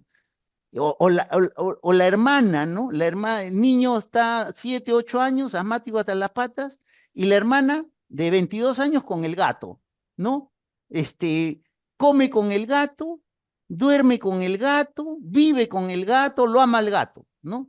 Entonces, No puede, señora, ¿y el gato? ¿Ya lo bota? No, no puedo, es miembro de la familia. Señora, entonces sabe que el niño va a seguir mal, por gusto está gastando, pues. Entonces hay que esperar que se muera el gato para que traiga al niño a la consulta, ¿no? Pero eso es ilógico, ¿no? Uno tiene que decirle las cosas como son. Ese gato, pues, no puede estar en la casa, porque el gato se mete a cuarto, se va por allá. Es más, transita en ese pasaje, libera su caspita y libera. No, no es que el pelo del gato se va a meter, pues, a lo. Yo no creo que ustedes piensen que el pelo del perro, del gato, se va a meter por la nariz y se vaya al obrón. Es esos particulados, así nosotros que liberamos igual nuestra piel que descama, que obviamente no se ve porque es microscópico. Estos animales también descaman su piel y están en el ambiente. Pasan corriendo, pasan caminando, lo dejan en el ambiente, ¿no? Entonces, son cosas que hay que ver cuando llevan a un incumplimiento en el tratamiento. Eso léanlo, por favor, es importante, ¿no? Esto también léanlo, porque cómo se combate, aquí hay unas herramientas, cómo combatir los ácaros de polvo. Los ácaros son pues animalitos pequeñitos que provocan gran broncoespasmo, ¿no? Ya está eso estudiado, ¿no? Hay diferentes tipos de ácaros y la mayoría de pruebas alérgicas incluyen los ácaros, porque hay alergia a estos ácaros, ¿no? Hay otros alergenos animales también, perro, gato, cucarachas. Hay quienes han estudiado, incluso acá hay ve, la cucaracha han estudiado, hay una proteína, no sé, ciento no sé cuánto, de la capa de la cucaracha que, claro, eso, cuando hay una cucaracha, no, pero hay casas donde está lleno de cucarachas, ¿no? O lugares o restaurantes que están llenos de cucarachas, ¿no? Eso podría influenciar, podría. El humo del tabaco, ni qué decirlo, eso lo leen, por favor, no, no merece mayor. Como allá, el polen. A veces las mamás me dicen, doctor, ¿qué le parece si lo llevo a mi hijo a Chaclacayo, Chosica, fin de semana, porque ya hace calor? Ah, está bien, pues llévelo, pues, ¿no? Le va a ir bien, ¿no? Pero llévelo si es que no tiene alergia al polen. Porque si es alérgico al polen, ahí en Chaclacayo y en Chosica hay bastante césped, ¿no? Campos, césped, árbol. Entonces, el niño va a respirar y va a venir muriéndose, ¿no? Y la mamá me va a querer meter preso, ¿no? Porque dice, usted me dijo que lo lleve y viene muriéndose mi hijo, siempre y cuando no tenga alergia al polen. Si tiene alergia al polen, eso hay que evitarlo, evidentemente, o hay que ir con cuidado, pues, usar mascarilla, no sé, ¿no? Hay que estar en sitios donde no abunde el polen, ¿no? Contaminantes del aire doméstico. Este es un problema. Las mamás quieren que todo huela bien, que la sala huela rico. Tienen ahí su palito, que le prenden su fósforo, ahí, ¿cómo se llama? Incienso. Que el baño huela rico, un dispositivo que dispara solo cada 15 segundos, 20 segundos. El dormitorio que huela rico, hasta que le echa spray, a uno le llena la cabeza del spray, que huela rico. Entonces, así nunca se va a sanar su hijo, pues señora. O sea, no, pero doctor, que la casa tiene que tener un rico olor. No entiende al psiquiatra, pues, al psicólogo. Ya, no, ya yo no puedo hacer, le estoy explicando que solo limpie y no entiende, ya yo qué puedo hacer. Entonces, por eso son familias disfuncionales. Muchas de estas familias que tienen niños asmáticos hay que tener mucho cuidado. No, pero ojo, nada, en un niño asmático nada que huela. No me limpien el piso con olor, que huela. Agua nomás, basta que esté limpio. Ya, ¿qué quieren que huela tanto que echen ese perfume? Pues, ¿no? Quieren que huela. Salen a la calle y se echan su perfume. Ya no molestan al niño, no molestan a nadie que vive, ¿no? Yo no sé por qué tanto quieren que huelan las cosas. ¿Cómo evitar el contacto con alergenos irritantes? Bueno, la gripe es imposible evitar. Yo a veces los boto cuando vienen resfriados acá a hacer sus prácticas, pero aún así quieren estar, ¿no? Entonces, bueno, ponte doble mascarilla, los amenazo, porque los virus son extremadamente contagiosos, extremadamente. Se pueden, doctor, ¿cómo hago para no resfriarme? Uno, tienes que estar bien alimentado, así probablemente respiras el virus, pero tus defensas locales lo combaten, ¿no? No dejan que penetre ese virus, ¿no? Estamos hablando de la saliva, estamos hablando de todos los componentes que hay en la superficie de las mucosas, proteínas, es decir, si están bien alimentados, si no tienen estrés severo, etcétera, van a estar bien. Entonces, comer bien, alimentarse bien, poco estrés. ¿Y qué más? Su vacuna, pues. La única vacuna que hay contra virus es contra influenza y coronavirus, ahora último, ¿no? Antes era solo influenza. La influenza es anual, coronavirus nos empujaron 6 vacunas al hilo y ahora no sé, ya no sale ninguna vacuna, ¿no? Ya no tendremos protección. Bueno, ya es natural, ¿no? Protección natural nomás, ya. Hay que refugiarnos en la protección natural nomás. Ya, listo. Entonces, Entonces, mucho cuidado con los virus, ¿ya? Los pacientes que tienen problemas de asma, que se resfrían seguido, mascarilla. En todo lugar cerrado, supermercados, Totus, Plaza Vea, ahí mascarilla.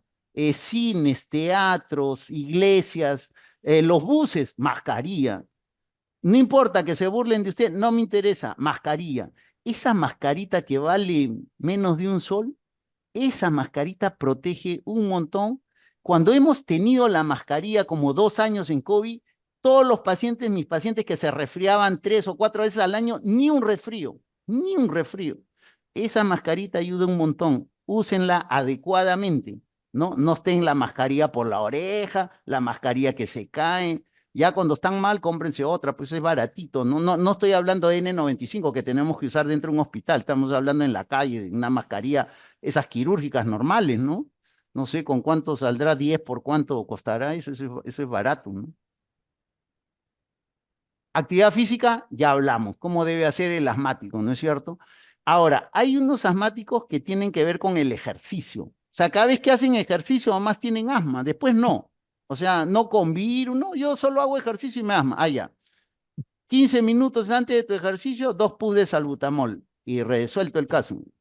O sea, 2 pudes de salbutamol, eso le dura 2 horas, ¿ah? Si el ejercicio, la pichanga están en campeonato y van a jugar primero ahora y después de 3 horas otro, a las 2 horas se dan otros 2 puffs, ¿no? ¿Perdón? Hola, hola, hola. ¿Alguien entra? ¿Alguien tiene abierto, no? ¿Se me escucha, Sí, chicos? doctor, sí se Sí, escucha. ya, seguimos, ya vamos a acabar. Listo. ¿Para qué pongo este cuadro? Para que se aprendan. No quiero que se. Miren, acá están los antiinflamatorios. Lo que quiero que vean acá es que no solo existe un inhalador, o sea, un MDI, sino también existe un Discus, un Turbohaler, hay Handyhaler, hay Elita. Básicamente la raíz de esto es lo siguiente. Cuando se usaban solo inhaladores hace 40, 50 años, que en Estados Unidos salieron, hubo el problema hace como 30 años con la capa de ozono, 25 años, la capa de ozono, ¿no? Y entonces prohibieron los fluorocarbonados, y los fluorocarbonados eran el propelente de estas medicinas en los inhaladores. Entonces le dijeron a los de esta industria farmacéutica, le dijeron, o dos cosas, o cambias tu propelente, y eso han cambiado, un grupo han cambiado el propelente, o creas otro dispositivo, y por eso han creado los dispositivos de polvo seco microgranulado. Todos estos Discus, Handy Haller, Turbo Haller, Elita, todo eso son polvo seco. Si usted aspira, claro, no va a sentir el polvo, nada. Usted aspira nomás y ya está. No siente nada, ¿no? Entonces, por eso es que hay diferentes dispositivos, ¿no? Ese es uno. Quiero que sepan eso. Y dos, miren las concentraciones.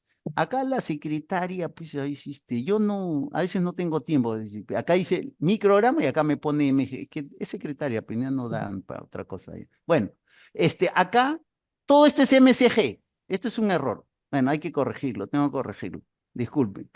Entonces, hay dosis tan bajas como 50 hasta 500, ¿no? Incluso de fluticasona, solo uno, fluticasona, 50 microgramos hasta 500. O sea, esto puede usar desde recién nacidos, o sea, dosis bajita nomás, hasta asmas en adultos severo, ¿no? O sea, tenemos todo ese rango de dosis.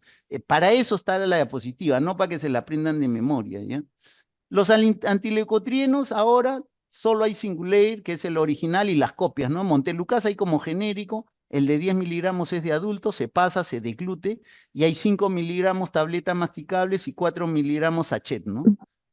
Estos son riquísimos, estos de 5 miligramos, pucha, que estos son un caramelo de fresa más ricos que he probado en mi vida. Estos de 5 miligramos, los niños si van bien, o sea, el Montelukast, el antileucotrieno, se usa igual que el inhalador, que el corticoide, ¿no? En casos leves, leves, leves sobre todo, solo das no das inhaladores, glucocorticoide inhalado, solo das antileucotrienos 1 año, una tabletita todos los días.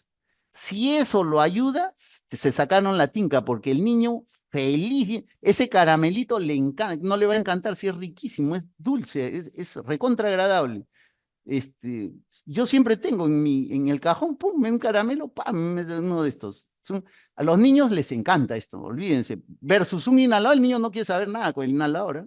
Eso ya se los digo. Obviamente, si tiene un asma más pesadito, sí voy a tener que usar inhaladores y de repente puede usar esto para disminuir un poco la dosis de glucocorticoide inhalado y de broncodilatador inhalado. Ahí sí me ayuda, ¿no? Una terapia combinada, ¿no?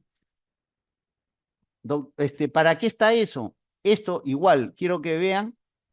Aquí hay una mezcla, un antiinflamatorio inhalado y un broncodilatador de acción prolongada. Esta es una marca que se llama Seretide. Y esta es otra marca. Budesonida es otro antiinflamatorio y formoterol es otro broncodilatador de acción prolongada.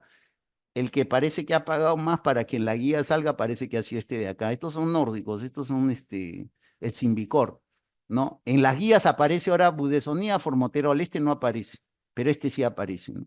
Esas son las guerras de las transnacionales, ¿no? Pero la cosa es que tiene un antiinflamatorio y broncodilatador de acción prolongada, ¿no? Aquí hay concentración de diferente tipo, es para que vean nomás.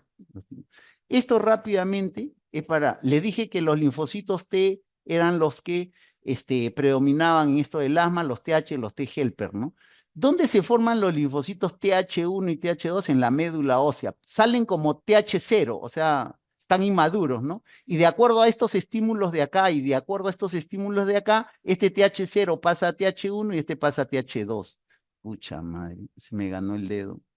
Ya acá, se supone que estos dos deben estar en equilibrio. Sin embargo, en patologías alérgicas como asma, rinitis, eczema atópico, todo lo que son atopias, alergias, el TH2 predomina, pesa más.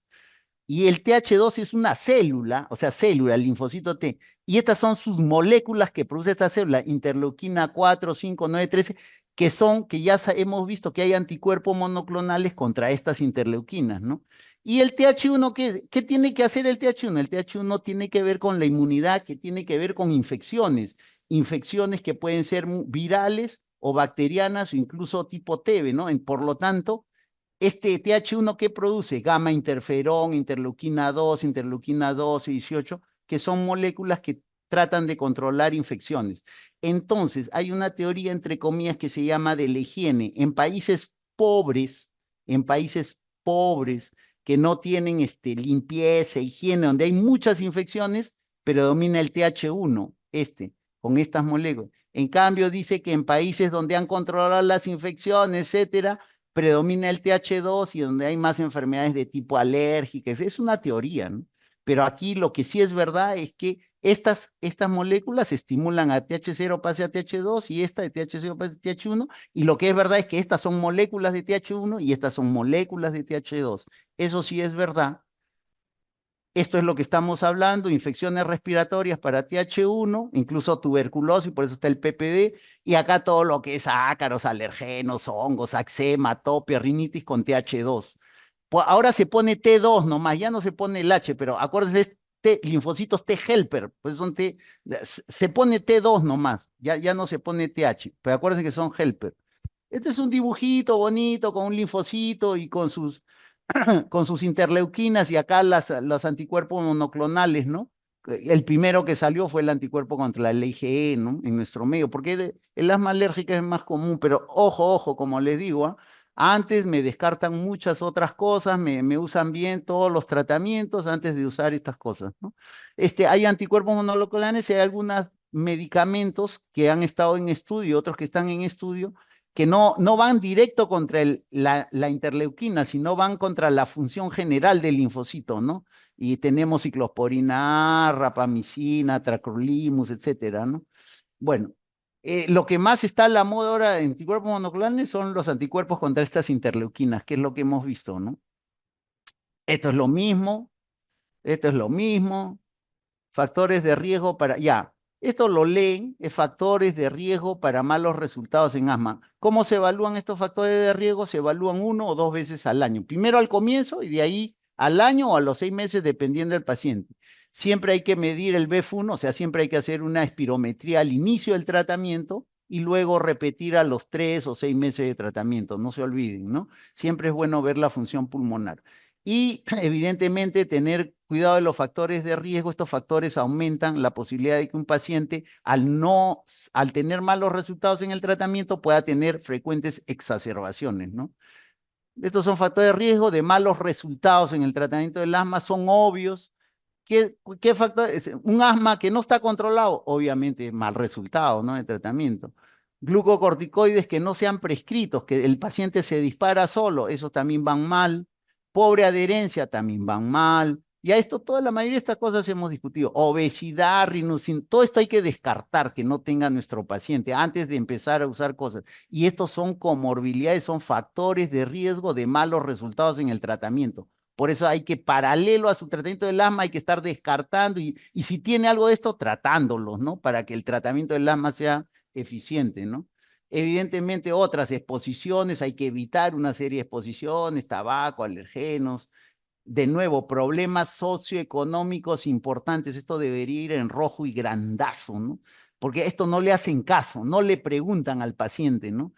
Función pulmonar, el BF1 debajo del 60% y es un parámetro que se está repitiendo, que lo estoy repitiendo varias veces. Otros test, que la eosinofilia permanezca en el esputo, que no baje, que el feno siga elevado, en fin, son cosas razonables. Que alguna vez haya, esto ya también lo hemos discutido, pero son factores de riesgo para malos resultados. Ya cuando uno en la historia obtiene esto, uno está craneando que el resultado no va a ser tan bueno, así que tiene que hilar fino, ¿no? Tiene que descartar, tratar otras enfermedades, junto con su tratamiento del asma, ¿no? Ahora, ustedes, yo no sé cuántos de ustedes van a hacer, no sé si alguno vaya a hacer neumólogo, le guste, no sé. Probablemente si no van a hacer neumólogo, nunca van a manejar. Asma leve, bueno, leve, moderado, y para que den información, como les dije. Pero manejar, lo que van a manejar, sí, cuando sean internos, es crisis de asma, eso sí, porque en Lima en invierno, ¡puf! O sea, ustedes van a estar solitos ahí en la guardia, ustedes solos, los internos desamparados, porque no hay ni un R1, no hay R2, están por otros lados haciendo otras cosas, y ustedes van a tener que manejar esto. Lo anterior, todo lo anterior, de repente, no sé si se olvidan, pero esto de acá, una exacerbación de asma, sí lo van a tener que. Lo primero, rápidamente, con unas cuantas preguntas, asegurarse de que se trata de asma, porque, por ejemplo, hay disnea de origen psicógeno, y yo he visto hasta 3 casos de origen en niños. O sea, el niño venía arrastrándose con una taquimia y nada, era sistema nervioso nada más, que él hacía eso para que los padres no peleen, ¿no? Y bueno, pero por eso rápidamente hay que darse cuenta si es un eso es difícil de, ¿no? Un niño que está muriéndose, que se ahoga, que es asmático, todo, le pones el estetoscopio y no escuchas ni un sibilante. Imposible, pues, ¿no? Imposible, tiene que haber sibilantes. Salvo que tenga silencio ocultatorio. Eso quiere decir que está tan cerrado que paralelamente tendría que estar cianótico, usando todos los músculos accesorios con tirar. Y si no es así, si no está cianótico, evidentemente tiene otra cosa, no tiene broncoespasmo, ¿no? Él, el niño dirá, el padre dirá, pero usted no necesariamente le van a hacer caso, ¿no? Tiene factores de riesgo relacionados, esto hay que averiguar, los factores relacionados a muerte. Hay unas diapositivas que ahora le voy a pasar, que siempre hay que preguntar algunas cosas para saber qué paciente puede tener una exacerbación severa, ¿no? Ojo, de nuevo, para los que llegaron tarde, no sé, usamos el término de exacerbación para no usar crisis, asma aguda, estatus asmático, ahora usamos el término exacerbación, tanto en asma como en EPOC y hay que ver la severidad también de estas exacerbaciones. Bueno, estas diapositivas son factores que incrementan un riesgo de asma que pueda estar relacionado con la muerte. O sea, quiere decir factores de riesgo que tenga que el paciente pueda tener una exacerbación severa, ¿no? Esto es cuestión de leerlo, ¿no? No merece mayor explicación. Probablemente muchas de ellas ya lo explicamos, así que yo lo voy a pasar, ¿no? Y aquí ya viene, miren, exacerbación. ¿Qué cosa es una exacerbación leve o moderada? Primero hay que clasificarlo, ¿no? Una exacerbación leve o moderada de asma, el paciente puede hablar frases, o sea, puede decir, doctor, el pecho me duele, es una frase, ¿no? Pero si el paciente está muy cerrado, entonces no puede completar la frase. Doctor, el pecho, y está con una agitación que no puede, porque a veces me dicen, doctor, no entiendo esto, ¿por qué habla en frases? Es así. O sea, si habla en frases, quiere decir que no está tan cerrado que el aliento le permite decir una frase completa. Pero si está muy cerrado, en asma severa, ahora vamos a ver, solo dice palabras, no da para frases, ¿no? Prefiere sentarse para descansar, no está parado, no está recostado, está sentado, ¿no? Se puede sentar, no, no echarse, sino sentado. No está agitado, o sea, ustedes no lo ven taquineico, de repente gran taquimia o una desesperación con los intercom. No, la frecuencia respiratoria puede estar aumentada, pero no pasa de 30. Puede estar aumentada, pero no pasa de 30. No hay uso de músculos accesorios, o sea, no hay ningún tiraje. Ya sabemos cuáles son los tirajes. Frecuencia de pulso varía entre 100 y 100, no pasa de 120, no pasa de 120. La saturación respirando aire ambiental está entre 90 y 95%. ¿Qué quiere decir? Que no está en insuficiencia respiratoria, porque insuficiencia respiratoria es menos de 90%. El PEF, ¿qué cosa es el PEF? Ya saben, el flujo expiratorio pico, el que se obtiene con el tubito, el aparatito, es mayor del 50% del predicho. En algunas emergencias hay flujómetro y le miden el PEF, ¿no? En otras no hay, bueno, esa situación no se considera, ¿no? ¿Qué hago si tengo una exacerbación leve o moderada como la anterior? Fácil. Estas exacerbaciones leve o moderada van a las postas, generalmente no van a hospitales, van a las postas, centro de salud. Utilizo mi salbutamol, mi SABA, de 4 a 10 puff con inhalador, ahí está, inhalador de dosis medida, mi inhalador, ¿no? Con una aerocámara. Doctor, ¿qué? ¿Le doy los 10? Pues sí, o sea, pones la aerocámara y le das los 10 al hilo, así, uno, dos, disparas todo. Todo eso está ahí en la aerocámara y eso lo respiras durante 2 minutos. ¿Cómo lo respiras? Por la boca. Tomas y botas aire por la boca, por la nariz no, por la boca. Eso equivale a una nebulización. Lo puedes repetir cada 20 minutos por espacio de 1 hora. Igual que la nebulización, ¿no? La nebulización se repite cada 15 o 20 por 1 hora. 3 nebulizaciones en 1 hora. Entonces, esto de acá equivale, sobre todo si usan entre 8 y 10, equivale a una nebulización. Por eso, como les dije, en muchas emergencias ahora utilizan estas aerocámaras, ¿no? Ya no utilizan nebulización por los factores que les dije. Se les da al paciente o al niño. Todo esto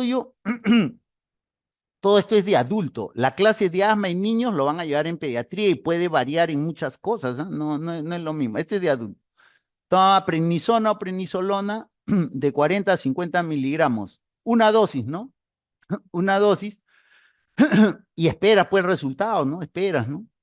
Y puede haber aporte de oxígeno para mantener la saturación entre 93 y 95, pero en general a alguien que no desatura menos de 90 no le van a poner oxígeno, así que esto del oxígeno es relativo, salvo si hay mucha ansiedad, le ponen un poquito, pues lo hacen mantener en estos rangos, ¿no? Y hasta ese es un manejo que se hace en la posta, porque aquí no hay nada de que tengo que sacar tomografía, ni que tengo que poner endovenoso, nada de eso, ¿no? Entonces, evaluación para el alta de la posta en este tipo de exacerbaciones. La mejoría de síntomas, le pregunta al paciente, ¿cómo estás? ¿Ya no te sientes que te oprime el pecho? ¿Ya no te agitas? ¿No? Le preguntas nomás los síntomas. No hay necesidad, ya no necesitas de usar más salbutamol. El PEF ha mejorado, está entre 60 y el 80% del predicho. La saturación está mayor de 94 respirando aire ambiental.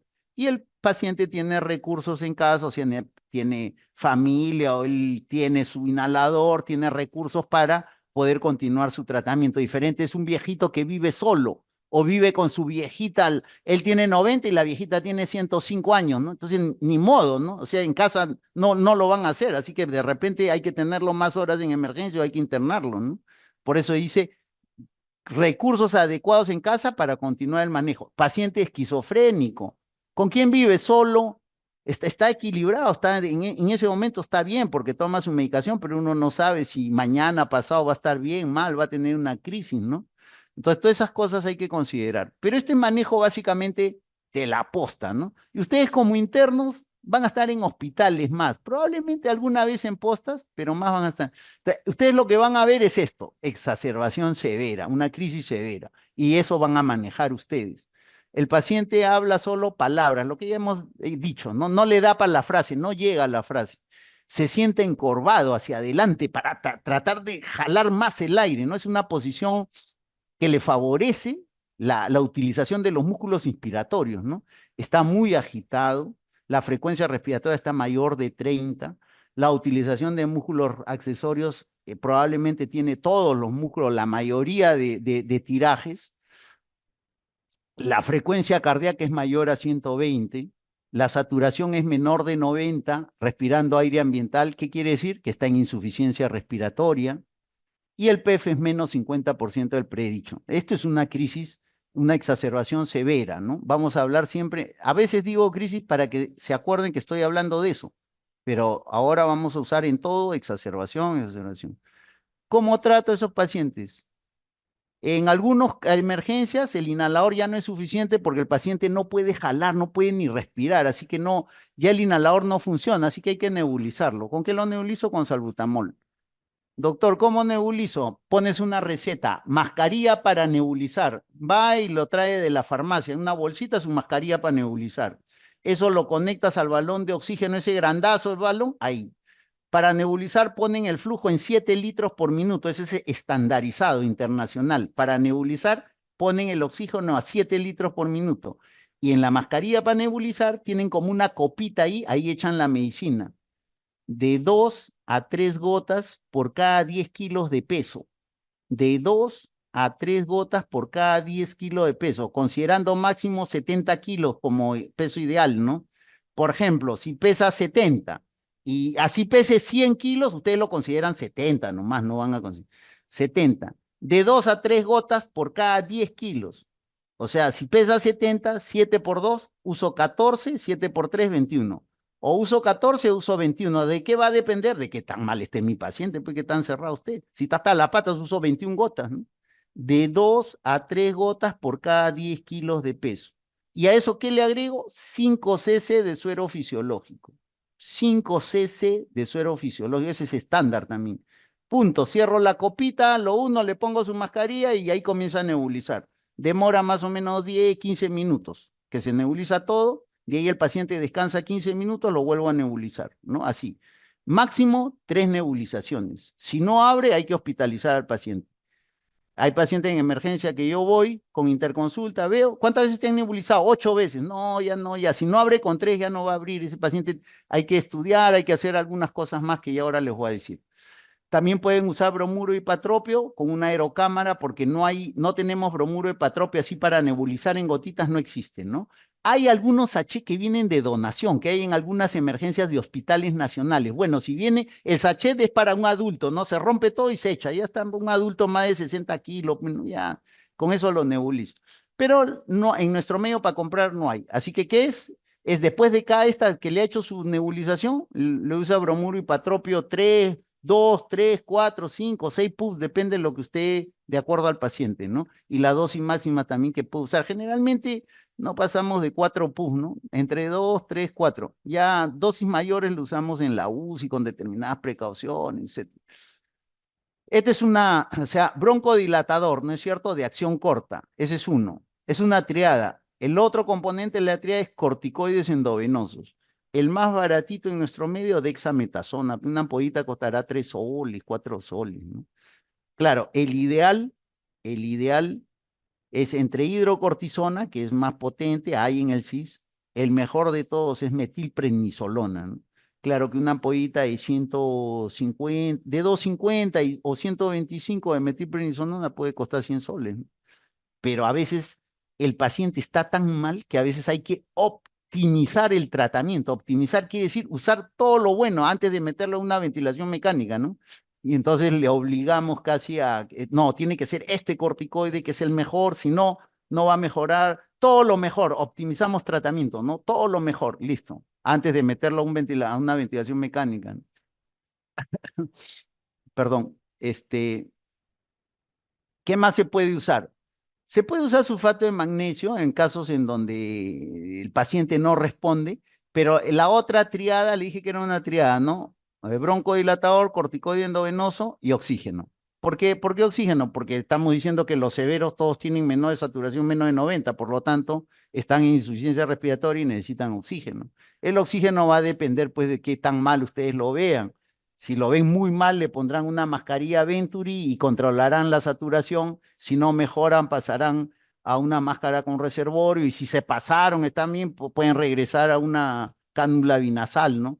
Los dispositivos de oxígeno, ya saben, son de bajo flujo y de alto flujo. Los de bajo flujo dan poco aporte, pero son fáciles de usar, les permiten hablar, comer, etcétera. En cambio, los de alto flujo sí son generalmente mascarillas que tienen alto flujo, que les da mucho más FiO2, pero tienen algunas desventajas, ¿no? En cuanto a que el paciente no puede hablar bien, no puede comer bien con la mascarilla, etcétera, etcétera, etcétera. El sulfato de magnesio, si no responde a esos tres, ahí se pone una ampolla, 2 gramos de sulfato de magnesio. Hay que asegurarse que el paciente no tenga taquiarritmia, que no vaya a haber tenido un infarto recientemente. Cosas, ustedes vienen de cardio, ¿no? Saben que el sulfato de magnesio puede tener influencia sobre el ritmo cardíaco, etcétera. Pero si no hay ningún antecedente, no hay en ese momento, bueno, examinan, pueden sacarle un electro si quieren, para más seguridad.